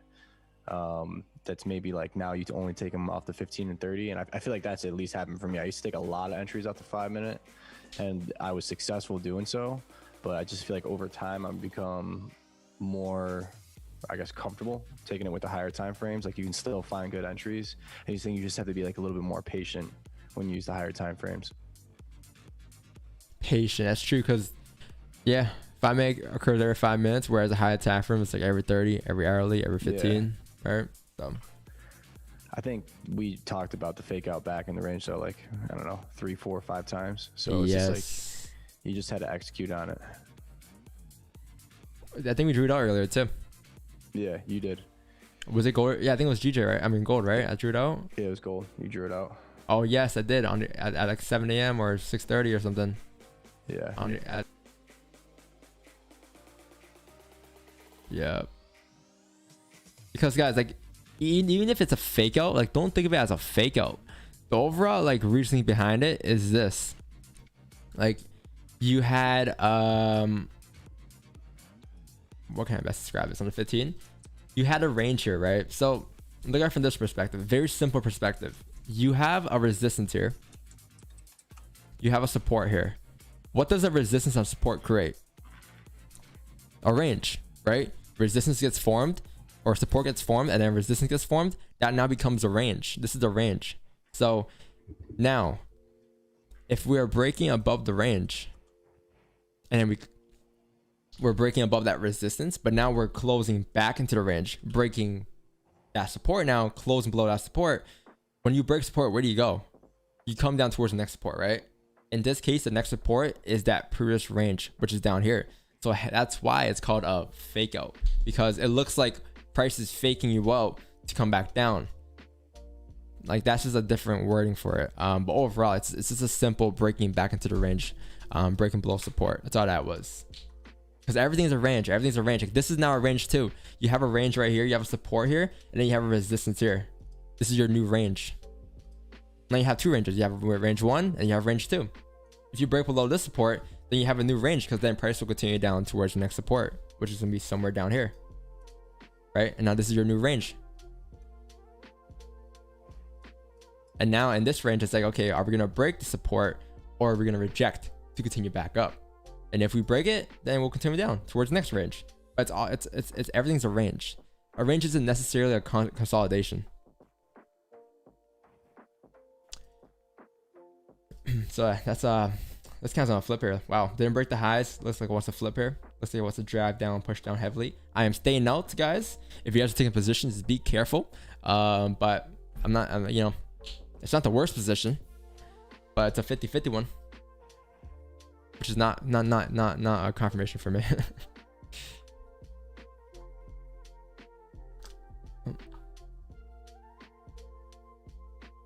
Hey, 5 minute celery. Good eye. If we had a bottom wick chat, I would 100% entered her. On the flip of that candle, stop loss would have been like candle high, and TP would have been down here somewhere. But since this candle didn't have a bottom wick, it wasn't for me. I got you, bro. I got you. Love, live, serve. Let me just check the public Discord real quick. Right here. All right, bro. Here you go, Big D Don. Jordan FX. Welcome. Welcome to Sus FX. Marcos has recruited you, I see. Looking for buys above 153,750. This will also be the flip of the daily. Had to reset my charts. Maybe looking for a pullback, create support, then take buys to retest the highs, which is also you know what I love with the onion play? It's basically this, but you don't gotta say the whole sentence. You can just say the onion play and we know what it means. Perfect. That's why we have these words, these phrases. Yeah. I understand what you're looking for. You're looking for a price to come down here, maybe, and then at that support, you're wanting to see if we can maybe create that support, close bullish to retest the highs to continue back up. That's very lovely position. Yeah, makes a lot of sense. Yeah, because now this is the overall range, right? Or two, we might just break above the resistance, like you said. You're looking for buys, or scenario two would just be us breaking above, and we just continue up towards next resistance like that. So those are the same two scenarios I have as well on my charts on GJ right now. I didn't even see GJ fucking shoot up like this. Yeah, bro, from the hourly count that we talked about earlier. Yeah, I gotta get rid of some of my lines here. Hey, chat. All I'm saying is, if you got in a position there with no bottom wick, it's a 50-50. We came down, broke the lows, and now we're flipping. You know, yeah, just be I'm not saying it's not gonna play out. I'm just saying just be very careful. Just be very careful. We might get the 15-minute start play though. That's not bad. Yeah. But the hourly, man, the hourly overall, the whole hourly has no bottom wick. Yeah, I think if the 15-minute closes bullish, then indicates support created, and then if the next one breaks that support, then I think we're good to go. Just need a support to be created. Makes sense. I like that. And at that point, you'd have a candle creating lower lows, lower highs. Yeah. 15-minute start play, right? That's what you want. A 15, I'm making 30s actually. Because now that, that support on the 15 is being created here, we're closing outside the range here. We break that lows, start play coming down. It's a new 15 candle. Re-breaking the lows again. I think Plus at that point we'll have a lower wick on the 15, you know. Yo, Andre, you think so? I'm just gonna say that let's say the 15 closes as is right now, 3 minutes. Your wick is like almost 20 pips, and then the body to the bottom of the wick is another 12 pips. So you're looking at like potentially a 30 pip stop loss on the seller play if we fill up to push that wick and then come down to break it. If we didn't, if we only pushed up a couple pips and then break it, I think that would be like the perfect scenario. Manage risk a little bit on smaller stops would be the only thing that I would want in that scenario to make it like the best.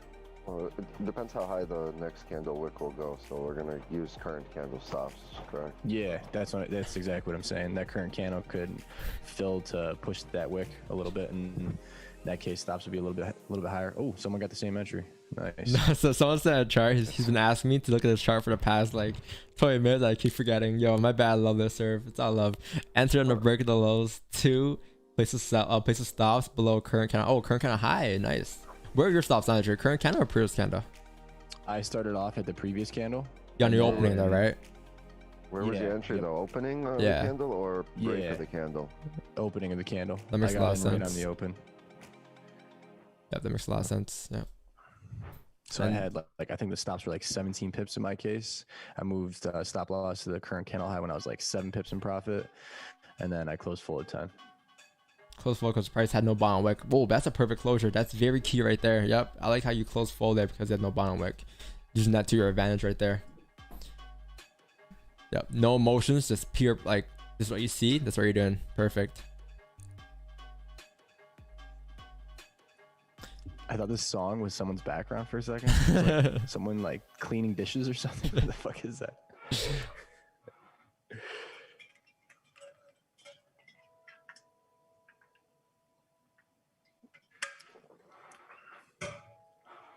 All right.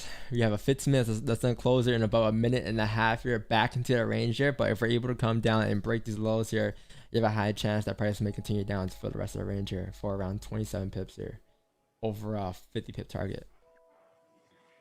That ain't too shabby, isn't it, mates?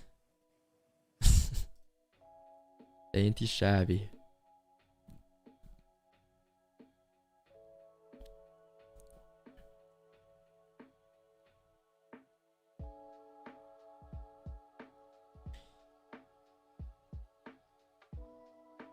Well, Timothy, what's up? What if we take impulse at entry after a break resistance or support would be good? It's up to you. I mean, if you see that you take an impulse entry, anticipating that we're going to break out these ranges with volume is good, then by all means go ahead and try it out. That's not what I'm waiting for though.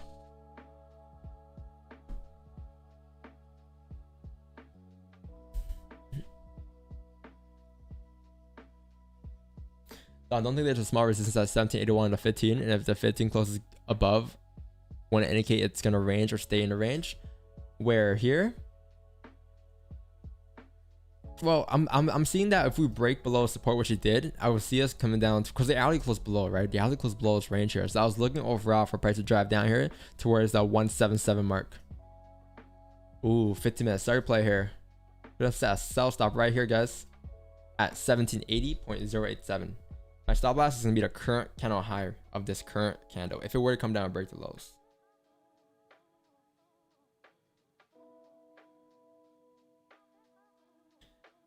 1780. I'm gonna take this with the how big are stops there? Stops are around 16 pips. I'll probably go normal risk size. Probably my normal 5 line this trade. Stop loss is gonna be like 1781.748, and TP is down there at 1777. If we come up and we re-break these highs here, I'm going to delete the sell stops. Potentially. Up. I'm going to delete the sell stops now. We came up to re-break the current highs. That was the original stop loss of that position, right? Because that's what a starter play is. Your starter play is like using the current candle highs as your stops, and then with the break of the lows, you wouldn't expect price to re-break the highs because you can't use the previous candle highs. It's all the way up here. It'll be way too big for one. So, also another thing. With the bullish candle, with us closing bullish at that support there, it indicates that we have found support. We should continue up. So the reason why we have the starter play is that it's only if we break the lows. Only if you break the lows, right? So coming close doesn't mean anything until we actually break those lows. Same situation. It's just imagine you're in a buy here. You're on a buy here on the open of this candle here. Where would your stop loss be? This low, right? Because you understand that if price were to come down and break that, it will continue further down towards the next support. Same situation.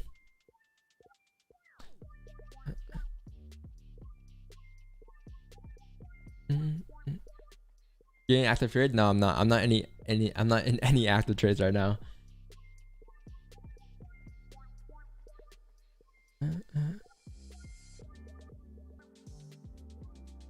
GG can close above here. 30-minute count can close above this range here. And if we get that closure above on 30, that'll be perfect for us for buys going up. Stops to be 20 pips for a TP of overall like 54 pips. Back into that range. Not bad. Might be a decent day. I don't want to say it, but it might be a decent day on GJ. Especially if you consider this day count closure as us closing back into this range here. 154, 664.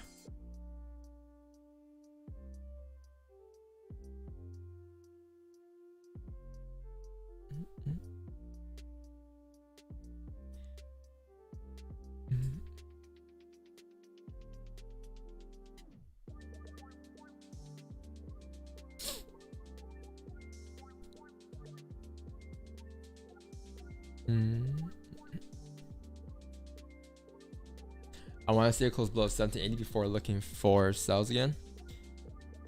1780, 1780. Oh, below here. Okay. Yeah. If this is how the arrows down closer, I'll consider moving my support down towards that range there.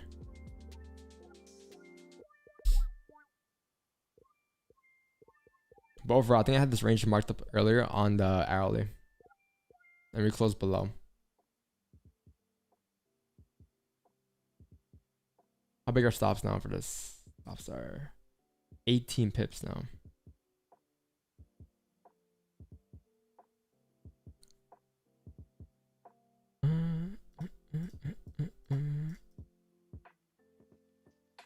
Damn, people are really watching on Twitch.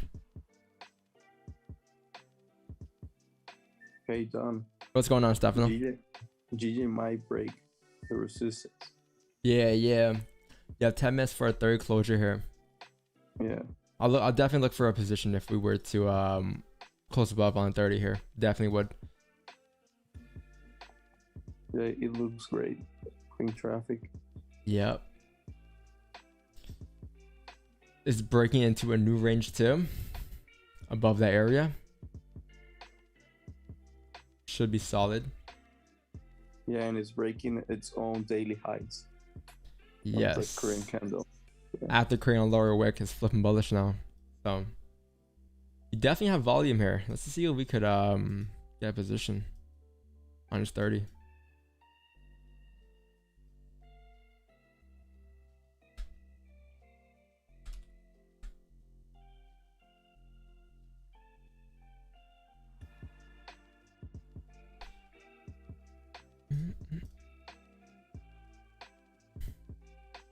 What about waiting for the forward to create a bottom wick? The new forward count's done closed at or in 40 minutes, right? So with the 30-minute count closing here at 10 minutes here, it's 8:30. You'll be in a position before the 4 hour to close.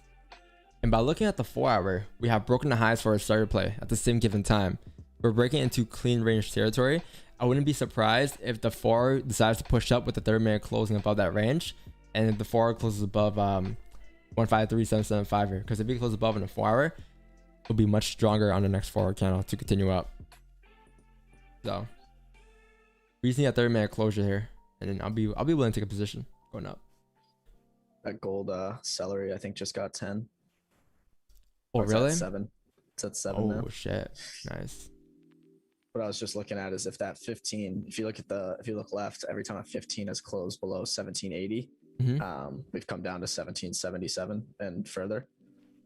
If you get a closure below that minor support on the 15, it would be pretty good. I think I would have been in like a 8 pip probably. Probably would have moved stops to break even if I was in it.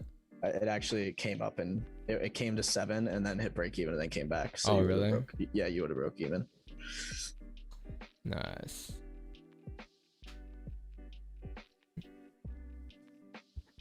Ooh, pushing down here. Ooh.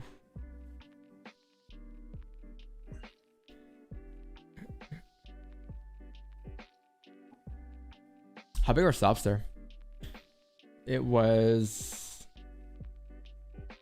18. Price came down like 14. Probably would have closed half at 10. Let the rest run. This thing would have probably hit break even maybe, I think, on that push. The pullback just now.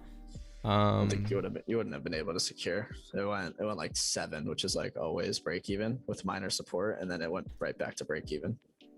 It was actually in drawdown again. How big are spreads? It's like 2 pips. Yeah, you're right. I would have hit break even before. I'm just trying to make you feel better. Yeah, we probably would have hit break even before. Yeah. Did you get in? No. I'm waiting for the closure below 1780. Hopefully we get this retracement, but it looks like it's just gonna fill the range. If there's clean traffic on a 30-minute time frame and the 1 hour, but not on a 15, would you still look to take a trade? Yes, but I'll take it off of the clean traffic on 30.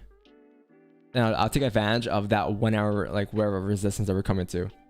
I'll move stocks to break even those levels. There's a lot of volume here on this candle here. A lot of volume pushing price down. Look at that. That wasn't a bad scenario there on gold. Kind of broke that down.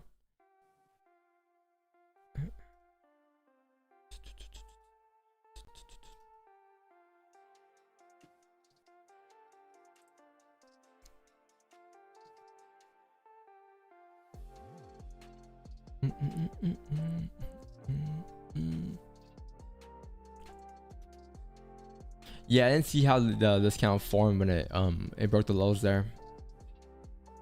Did I trade that? No, I didn't. I deleted the sell stops,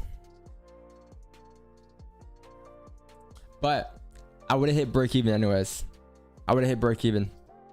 Being honest with myself, because price came down, like it came down like this, right? Like 7 pips, and then apparently I didn't see it, but Marcus said was it came back up, retraced, and since we got out the middle of a candle,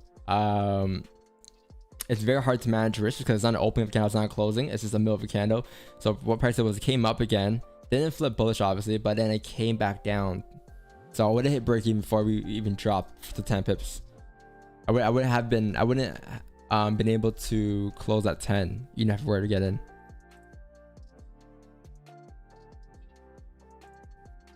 On GJ, yeah, no, I'm watching this. We have like 10 minutes left for a closure here. I'm looking for a position on GJ.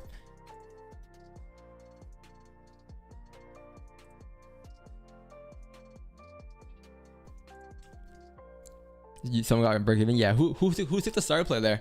Who took the 15-minute starter play? That was pretty clean. Or it was clean.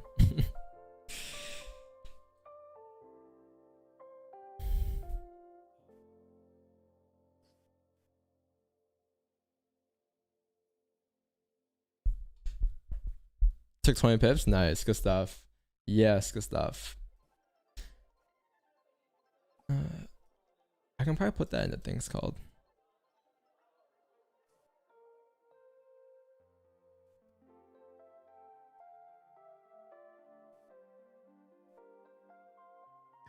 Surprised you didn't put the fake outs back in the range and trades called. You drew it out. Well, okay, I'll put that too. Gold sells. What was the 30-minute fake out? Oh, sorry, it was 15-minute fake out. Overall, that range overall, I'll say it was coming down for like I'll put 30.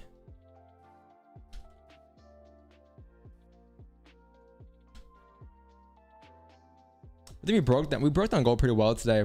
I just couldn't really get like a proper entry that I was like very comfortable with getting in on. Like this 15 here, kind of lied to myself. Even if I were getting, I would have hit break even anyways. So that would have been that. But I mean, even getting in position, right? I couldn't really get like something that was like to a point where I was super comfortable taking it. GG potentially in 3 minutes here, but I doubt it by the way it looks here. We need a closure above like 153.775 to push up. Let's see. Yeah, congrats to everyone who caught gold though. Good stuff for the cells. Took partial 10 pips. Nice. I was tempted, but that was high for you. You first. No, what's up? I'm reading chat. What's up? I was saying, how do you feel about a 15 closure below 1777 300? There's that support on the 15 on gold, and then clean traffic about 30 pips. 1774.530. 177 or 1777.3, right? It's coming up right now. Oh, right here. And then there's about a 30 pip clean traffic if you close below. Well, to be like current candle. Yeah. I was gonna ask you like how big your stops are you willing to risk here? As your stops, right? Yeah, it'd have to be current candle stops for sure. Overall, you have this beautiful move here below 774 on gold. Overall, here's the thing with head and shoulders. Another thing with head and shoulders. I know a lot of you guys saw it too. I know a lot of you guys. Oh, not a lot of you guys, but a lot of people placed this today. They see a left shoulder, they see a head, and they see a right shoulder right here. This is a problem with it. It's like you're predicting that's gonna flip off of a bearish candle here. There's no like confirmed like bullish candle to create that support for you. That's kind of like you're guessing that's gonna flip there. And you probably drew a fib from here to here and just gave you like a 61.8 retracement. And now you're like, fuck. It's going down to 0 retracement. Now I'm gonna take sells. When it's like you could just take the sells when we close bearish. It's a dislocated shoulder. Yeah, that's a dislocated shoulder.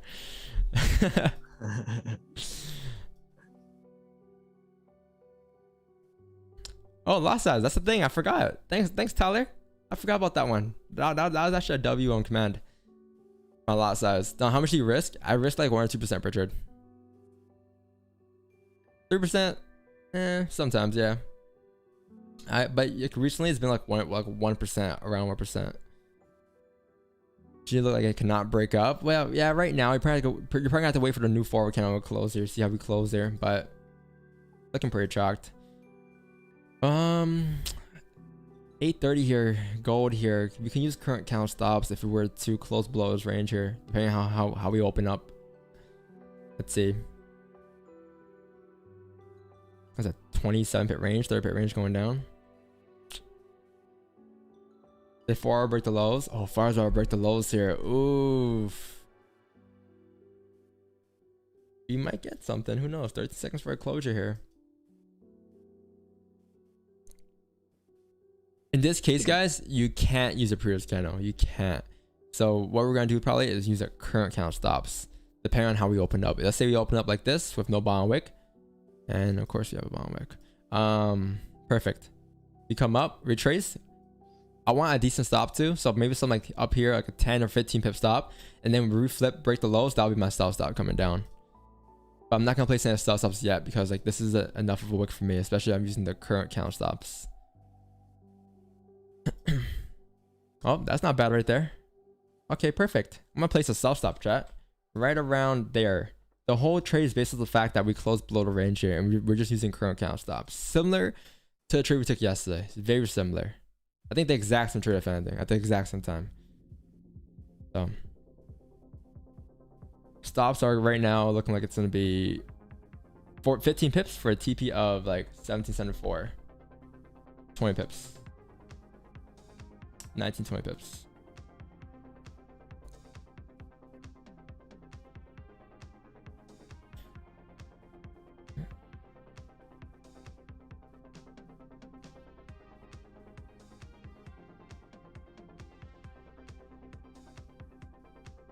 If it gets any higher, like if it gets to the point where it's not a 1-to-1 no more, then we can't really get in. It can't go past like a 20 pip, 20 or like 22 pip stop. It can't go past here, I'll say. Because then I'll just delete the sell stops.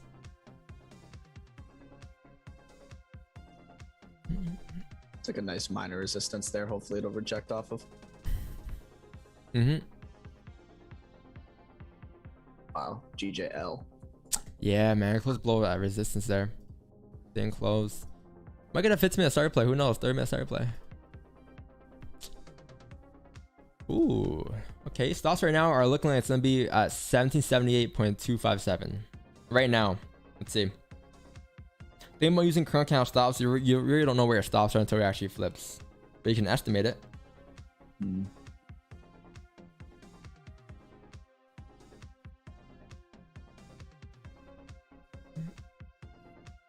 16 pip stop loss for a 20 pip TP.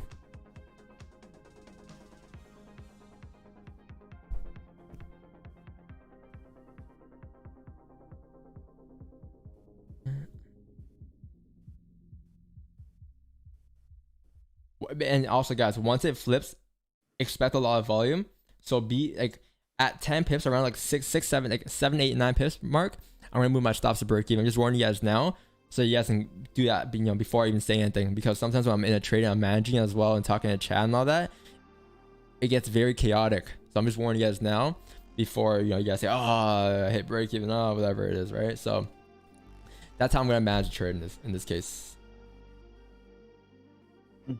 Chat slowed down. I wonder why. It always does this. Why do you guys always slow down when we're about to enter a position, and why? And then after it's like, oh yeah, we won. Like, you guys like get the same vibes throughout the whole day, man. Chat's literally dead if you place a pending order. They're like, what's that emoji? The eyes, the lips, and the eyes. Yeah. That's so. Oh man, I wish I could type that right now in chat. Oh, That's so funny. I'm gonna get You might- activated. Yeah, you might get it here. Oh, I'm activated, chat. I got my cells got activated here. Got a cell right here. Stop loss is the current kind of high, for around 16 pips, and my TP is down here for around 20 pip TP. Perfect. Same trade we took yesterday, based on the fact that we closed below this range on the 30-minute time frame using current count stops. That's all that was. Let's see what happens here. Question? Can we break through? A lot of volume. Yeah. Here comes the push. Chat at around like I want to say like this support like right here like the 1755.822 mark. That's probably gonna be my break-even mark around here. Anticipating price to drive down here. On gold, you can do it. Yeah, I want to see the whole range get Nice. filled. I want to see our TP, but let's see. I think that you 1775.9. broke those wicks looking left. It's just Mhm. pretty clean after that. So if you re-break the current candle low, you can say ciao bella. Keeps breaking its current candle by like 0.1 pip at a time, and then retracing, and then There you go. it's a That should be good. That should be good it's a strong support. I think we're Did you good. take it, Marcos? It wants it. Yeah, man. Nice. Wants it. Modify, perfect. Yeah, guys, this is like a very, I think it's exact same situation we took yesterday. I think it's the same time too. Like, what time did we take that trade yesterday? Let's see. I think it was 8:15 maybe, like around the same exact time, same trade. Oh, we're pushing here. Oh, gonna move my stops to break even here, chat, making this a rich return rate, 8 pips in profit. Gonna close half at 10 pips once you get that 10 pip mark, and then gonna let the rest run risk free. I'm break even right here though, chat. 1776.57. Oh, retracement. 1776.57 is my entry. Oh, there we go. That's 10. Let's see. Oh, that's 10. I might consider closing full. Oh, I closed full here, chat. I decided to close full here instead of my position. Perfect. TP smacked. I'll say close right here, chat. Close the whole position here Nice. and Good done. job, chat. What an amazing trade there. What a trade. What a trade. What a fucking Can we get a trade. fucking W to chat? W spam in the Oh, wrong one. She's a runner, she's a Let's track go. star. She's a runner, she's a track Let's go. star. W to chat. I know you She's guys- a runner, look she's at a the track chat. star. Look at the chat, Everybody in the chat, before bro. and Yeah, after. Look at the chat. Oh my god. The whole chat caught that. 300 The whole straight chat. dubs. That's That's a clean 300 trade. Ws. My mother caught Holy- that. Holy. Look at the chat go holy crazy. crap. Holy shit. Yo, Yo, that's hype, man. That's hype. Let's jump in the go. chat. 350 That people is caught nuts. that. Some of you guys' hearts were in your asses. I can tell you guys. I can God. tell you guys. Don't lie to me. Look at that. That's so intense. That's so Yo, their crazy. fingers are twitching right now, bro.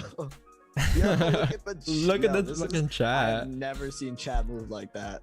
Bro, guys, we just caught. Yo, leave a like on the stream. This stream should hit Oh, 200 damn. likes right now, bro. Right now, 200 likes, all of you. I gotta take a break for spamming. What a clean day. W, guys. That was awesome.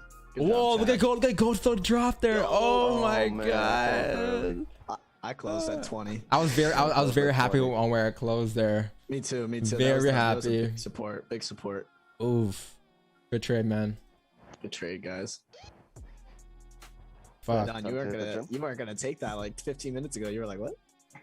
I was like, if you get like a decent top wick, which you did, I'll take it, and we got it right. So that was the only way I'm I'd take actually- it. I'm But more shout out to you happy. for bringing it up, though.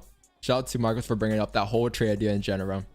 Well, bro, you be reading chat, so you need your soldiers, Andre and Marcos, to give you a little flick on the ear. Yeah, flick on the ear. Flick on the ear. Yo, TikTok. You guys caught that TikTok? Hurry up, TikTok. That was funny. How long was Yo, that trade? 2 minutes? I felt like a long trade though. Well, what I was just saying is that the fact that it was a pending order and it got like a decent top wick made it so that all of chat had time to like place it. So I think Yes. that was just like the cleanest chat trade ever. Yeah. For the stream. Yep. Clean chat trade. Like you commit, we all moved stops to break even, and then it relaxed. Then it moved to TP. We all TP. It was like crazy. W. Market makers on the side. 830 volume 2. Perfect. Beautiful. That dislocated shoulder though. Dislocated shoulder. That head and shoulder traders are punching the air right now. If you guys haven't done so yet, make sure you guys go subscribe. Go sub right now to the channel. Leave a like. We all appreciate it. Everyone here appreciates it. Gabriel, 520 drip. Kapika, Sally, Damo, Della. I'm Zook. I can't pronounce that name. Ameskua. Gabriel, Minnie, Algars, Krishan, Bilal, Neo, Max, Clout Games. Appreciate y'all guys for subbing, bro. W. Fuck. Let's go, Marcos. Good stuff. This calls for an iced coffee. And anyone want anything? Yo, anyone want iced coffee? I got a frother. Chat wants iced coffee. I think chat's still spamming W's. They're still spamming W's. That's the whole chat. 5 minutes. I need to see the emotes W though. I know. Thanks, Don. That trade gave me confidence after a losing streak. It's all that was patience today. We knew what we were waiting for. We knew what we wanted today. It all came down to just patience. Waiting for yourself and not chasing anything else, right? So that was. Andre, you didn't get in, right? I'm guessing not. I didn't know. I was eating some oatmeal. I was cheering for you guys. You heard me. I said Ciao Bella once we broke those wicks. I was your cheerleader for that. Good. That was an awesome trade. You caught the first one, so it's fair. It's goody. We both caught a clean trade today. Yeah. Yep. I think I was able to close. Like, where did I close here? I got in at 1776.57, and I got out at 1775 on a dot. I got around like 15 pips there, like 15, nice. 16 pips. So trades taken. Beautiful. Gold sells. I'll put the whole TP for since everyone like you can't just tap TP right away. What was that? I'll put 17 pips.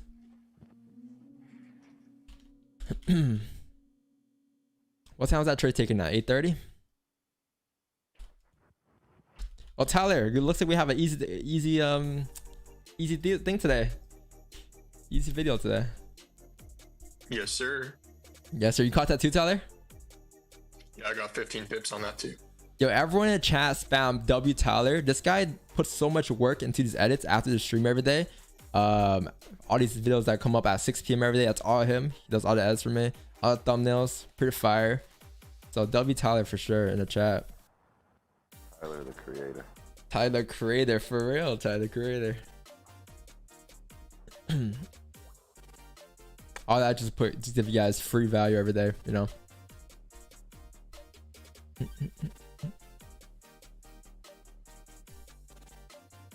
Nice. It's like 5 people on TikTok, not bad. Yo, Don, what made you want to close full? Was it just like an instinct thing? We came down towards that support there, and we're just moving ahead like pretty quickly. So yeah, decided to close full. We're at that support. Yeah. Why did you leave it to TP? Yeah, I got TP. Yeah, I was gonna close half at first and let it run, but it was only like a 5 pip difference from like my TP to my half. So I'm like, might as well close full here at 15 pips, right? And call it. Yeah. Yeah, because that point you're risking 15 to make 5 once you're there. Yep. That's the point. Just take it. Yep. You're risking like your whole entire like entry just to get an extra 5. For me, at least it wasn't really worth it. So I decided to call it. True. I love days like these where like we come in with like a game plan. We stayed out of the buys above 1783 because we knew better. It didn't fit our plan. Waited for the sells we wanted. Just came out. You know what was crazy though?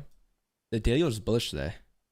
And we were still looking for sells today because the weekly we understood that it had no bond on wick. And now look at the weekly, it's starting to flip. Ooh, it's coming the close. Same way the 4 was gonna flip, right? Like they're like guys, that 4 candle was the exact same thing as this weekly candle. It had no bond on wick, it was bullish. Now look at the forward candle. It has flipped bearish, respecting the highs. Look at the weekly on gold. It could have flipped today, tomorrow, right?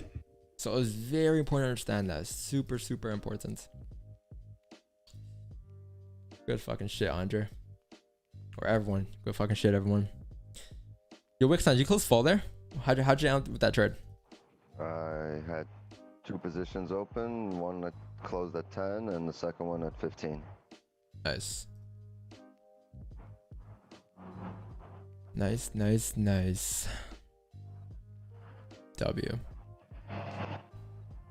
What were your 2 positions? Any lot size? Yeah. 2 lots. Oh, on both? Yeah. Nice. So total of 4. Are you gonna look to increase the lot size this year? Yeah, but on gold, I'm not gonna go to 5 till next year. I'm gonna stick to 2 on gold. Nice. And I'm trying to get by next year, right? Because right now I do 5 lots on GJ. Mm-hmm.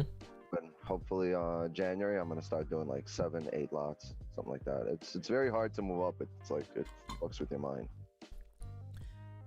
Like I've been like between 5 and 3 lots on GJ for the longest time, for about a year and a half. And I feel like every time I go up, you know, I hit a little stumble. I close positions early, you know, I'll close winning positions early and draw down, and like my emotions get in the way. So Andre, what lot did you pop? Did you increase your lot this week?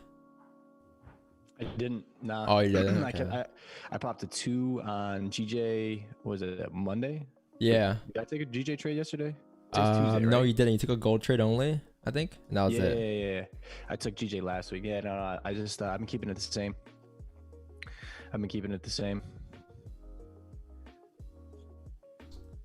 Yeah, I was gonna ask how were you dealing with emotions this week with that so far, but I've been talking I've been talking about upping my lot sizes, but just like slowly doing it.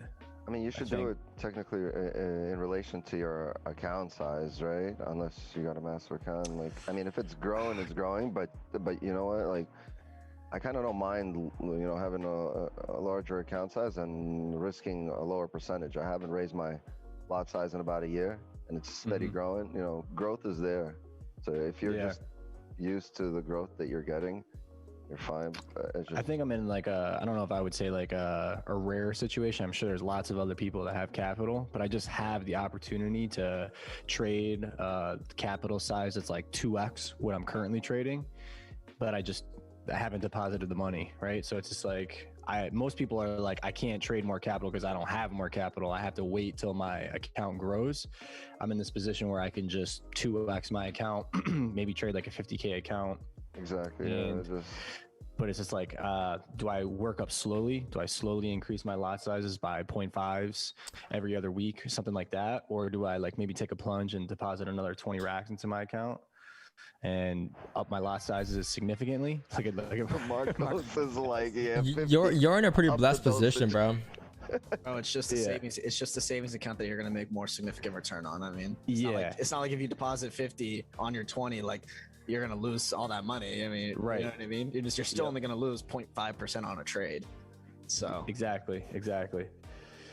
That MSR, or what is that? Not MSRP. What do they call it on a savings account? Wix9. I know you know that the percentage you get. Some APR. Weird. Yeah, APR. It's a lot higher in Forex. Definitely, way. I know. The 50 bands is doing nothing for me right now.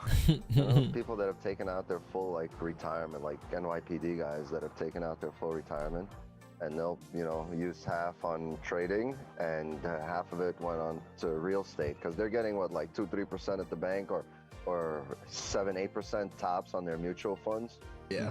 And like without cash flow. With like real estate is just, you know, booming right now. Everything's flying, and then you know, if you know how to trade and you can utilize that, you make 7, and you have to fight inflation on top of that, when you can instead invest it and get cash flow, and then invest that into, you know, appreciating assets. Yes, I think the only thing that I'll say, in contrary to all that, which all of that makes sense, chat. Like I'm on board with Marcos and Wixline on all of that, is that I don't care who you are. Let's say you're trading a $20,000 account and you up it to a 50K account, and you try not to have your emotions like play into that at all. It's tough. It takes time to really. I've literally done that before. I've literally upped my account from 20K to 50K before.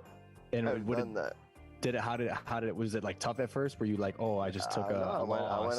I went on a nice streak, but then no. I think you told me that, right? Yeah. I always come back down early. Remember, I went last into like year. 40s. Yeah. I went into like the 40s, lowered my lot size. You went from like what 10 or 5 on gold no. or something? Yeah, I went from 5. I wasn't trading gold at all last year. I started in January. I went from Yeah, 5 to 1. And by the end of the year, I was like at 3. And then January, February, when I started trading gold, I went back to 5 on GJ. And I've been killing it on GJ. Like April, May, 2 years in a row have been fucking ridiculous. Nice. Last year, March, April. This year, April. Yo, another thing. Like, it's cause like another thing, Andre, like from like a 20K to like a 50K, that's a huge, that's like 100% leap. 100%, like 25 to that's 100% leap. It's a big leap. Try, I don't know, maybe this will work for you, but maybe like try to 10K instead of doubling it or something. like, yeah, like 5 every week or something, add an extra 5 or 2 or a month, whatever it is, and slowly build it up towards it. Because like, it's not like you're like, even if you're popping a 50, like, are you gonna change your lot size like crazy? Like, are you gonna go from like a, what is it, 2 to like a 5, or are you just gonna go from like a 2 to a 3? Like, how are you gonna go? If I like, let's say I did, trade a 50K account, I would definitely pop at least a minimum of 5 on GJ, and probably pop like a 3.5 on gold, and just take the exact same trades that I'm taking now. It's just I don't care who you are, what you say, it makes a difference. It is a difference. Like, and like 50K to me is a lot of money. Like if I look at my total net worth and what it's hard-earned money, you worked for it, Exactly, yeah. So it puts a little bit more pressure. Like right now, I have no pressure. 20K to me, obviously, I'm not gonna blow a 20K account, but like 20K to me is not the end of the world, right? And I still have my income from my full-time job. But here's the thing: would be a lot. Most people that have 20K and will drop more to put in 50K will have 20K by the end of the week. They'll literally lose all that because it was just that simple to go in there, and we'll go up from 20 to 50, and just like that, it'll go from 50 to 20. And who knows? Like, again, it's different for everyone. Like a 50K to you, someone in the chat, some of you guys in the chat, could be a lot less, could be a lot more. $1,000 could be a lot for you. Yeah. Like at the end of the day, it all comes down to what you're at. Like, not everyone FX comes into the game working 9 to 5, trying to quit their job. Some people have like established careers, they have their income generating income. They're just trying out FX for fun or because they like it or whatever, right? And they have capital, but it has nothing to do with how great of a trader you are or how bad of a trader you are. It's all like, again, it's all up to you at the end of the day. Me, I came to the game as I was a kid. I was literally a kid. I was like 18, 17, 18. So I'm now 21. It's been a while. It's been a long 3 years. But yeah, it's so don't feel like, when you hear big numbers from like everyone or anyone here talking about how they have this account, that account, like, don't feel like discouraged with your whatever account, your small account. Just take your time with it. You fuck up. Relationship with money is different. Yeah, exactly. And you also start to fuck up once you start thinking about, wow, I have a 1K account, it's a 50K account, I gotta grow my account to a 50 so I can be like him. Like, it's so like, it's up to you at the end of the day. Doesn't matter. There's someone in our community that trades a 300K account that I'm not gonna say his name, but like I've talked to him about it. He's probably listening to this right now and be like, yo, 50 bands, come on, bro. Yeah. my account's so much more than that. But then at the same time, it's all relative. So it's just like, I think for me, I think what's worked the best is not having pressure on me. Like if I don't have this crazy pressure, I think if I upped my account from 20K to 50K today, there would be some more pressure that it might be a little bit difficult for me to take the same entries because there's that pressure there. So many things come into play, like where you're from, what you like, where you work, what you've been doing, like what's your lifestyle, like so many things come into play. So Don't like trip.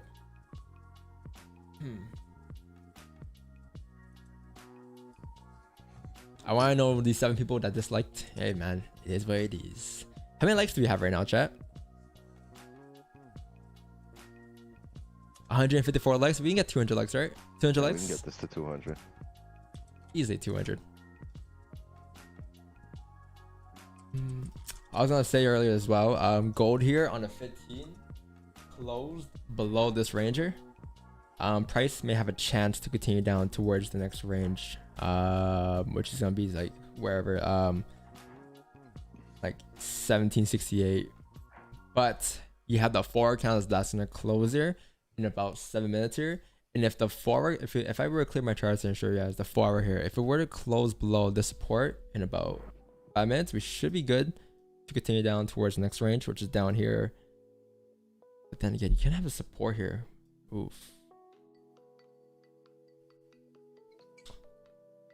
You are closing below the most recent support, which is gonna be here. Well, maybe. We got 5. That's a long time. But if you close below there, I'll highly likely anticipate the next forward candle to continue down. So I'll look for more sells. But if it not, then I'll probably just call it a day, depending on how we react there. I agree that if it closes above, we'll just wait till 2 with Andre in the Discord. They're gonna be following up. This is basically the first follow-up speech to that crazy day we had. What was it, last week?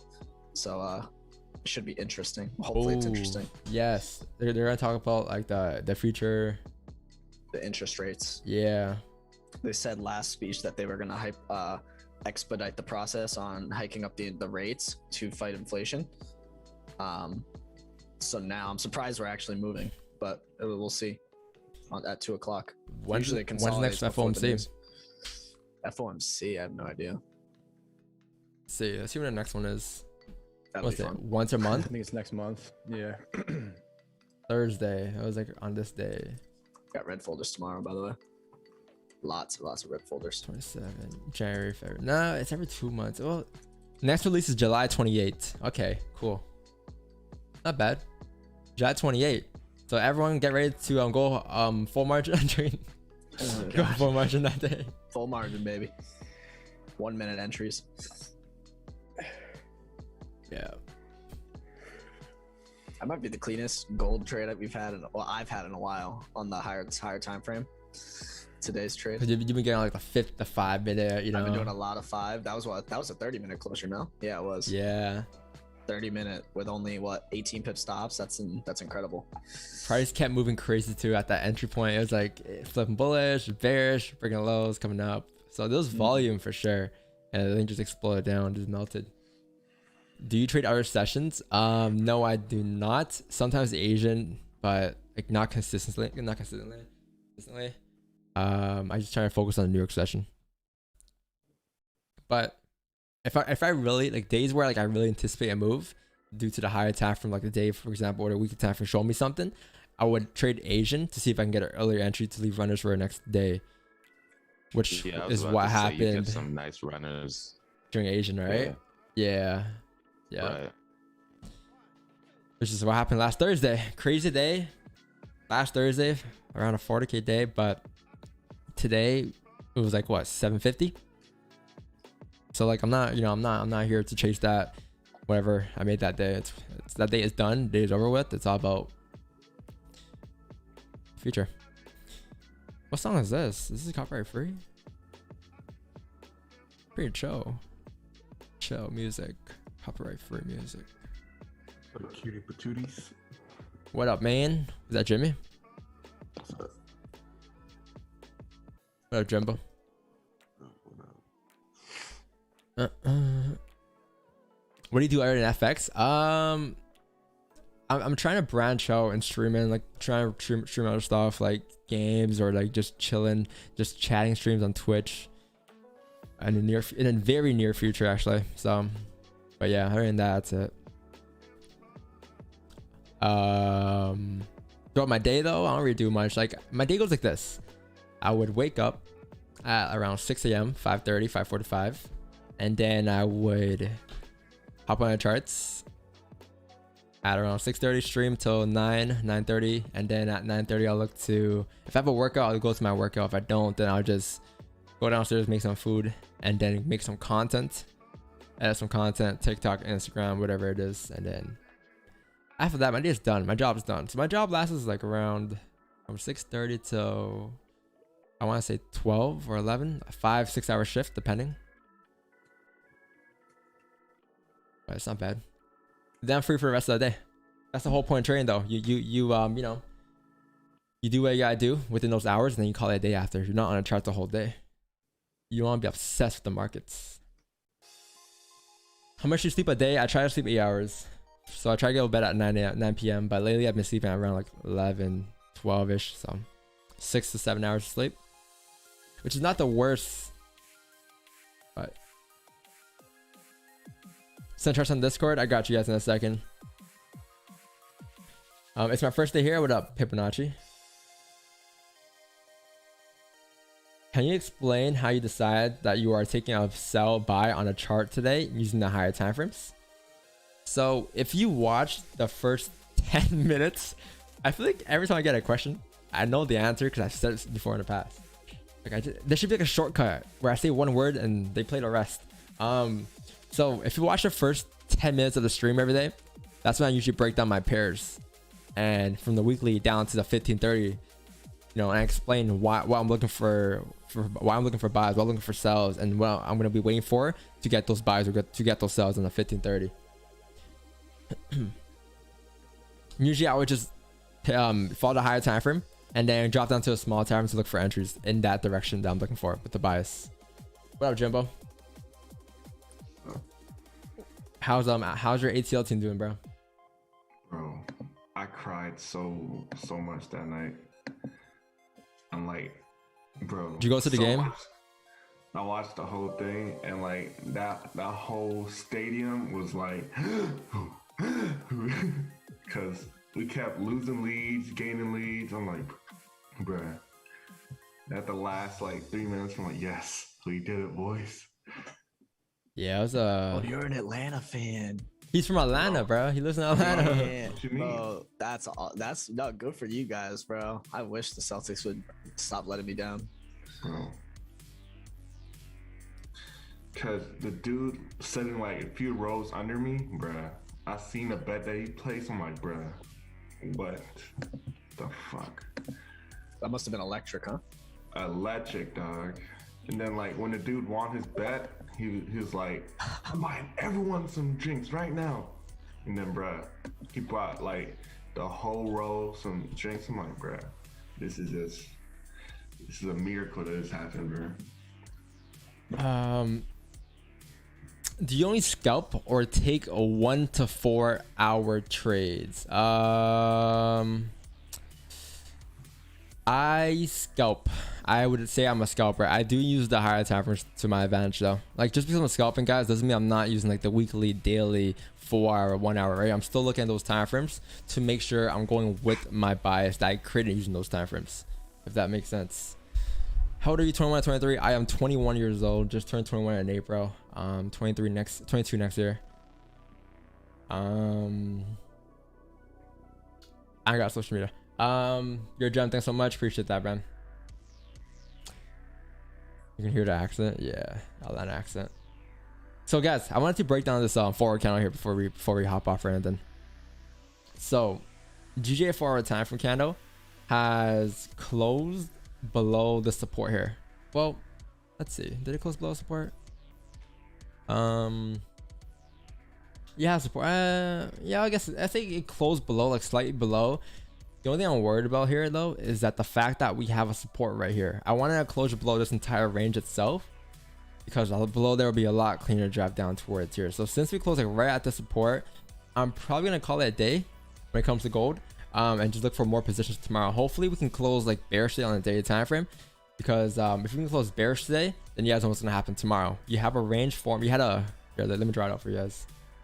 You had an overall move that came down today, or this last couple of days, and then you have resistance being or support being formed. Price found support.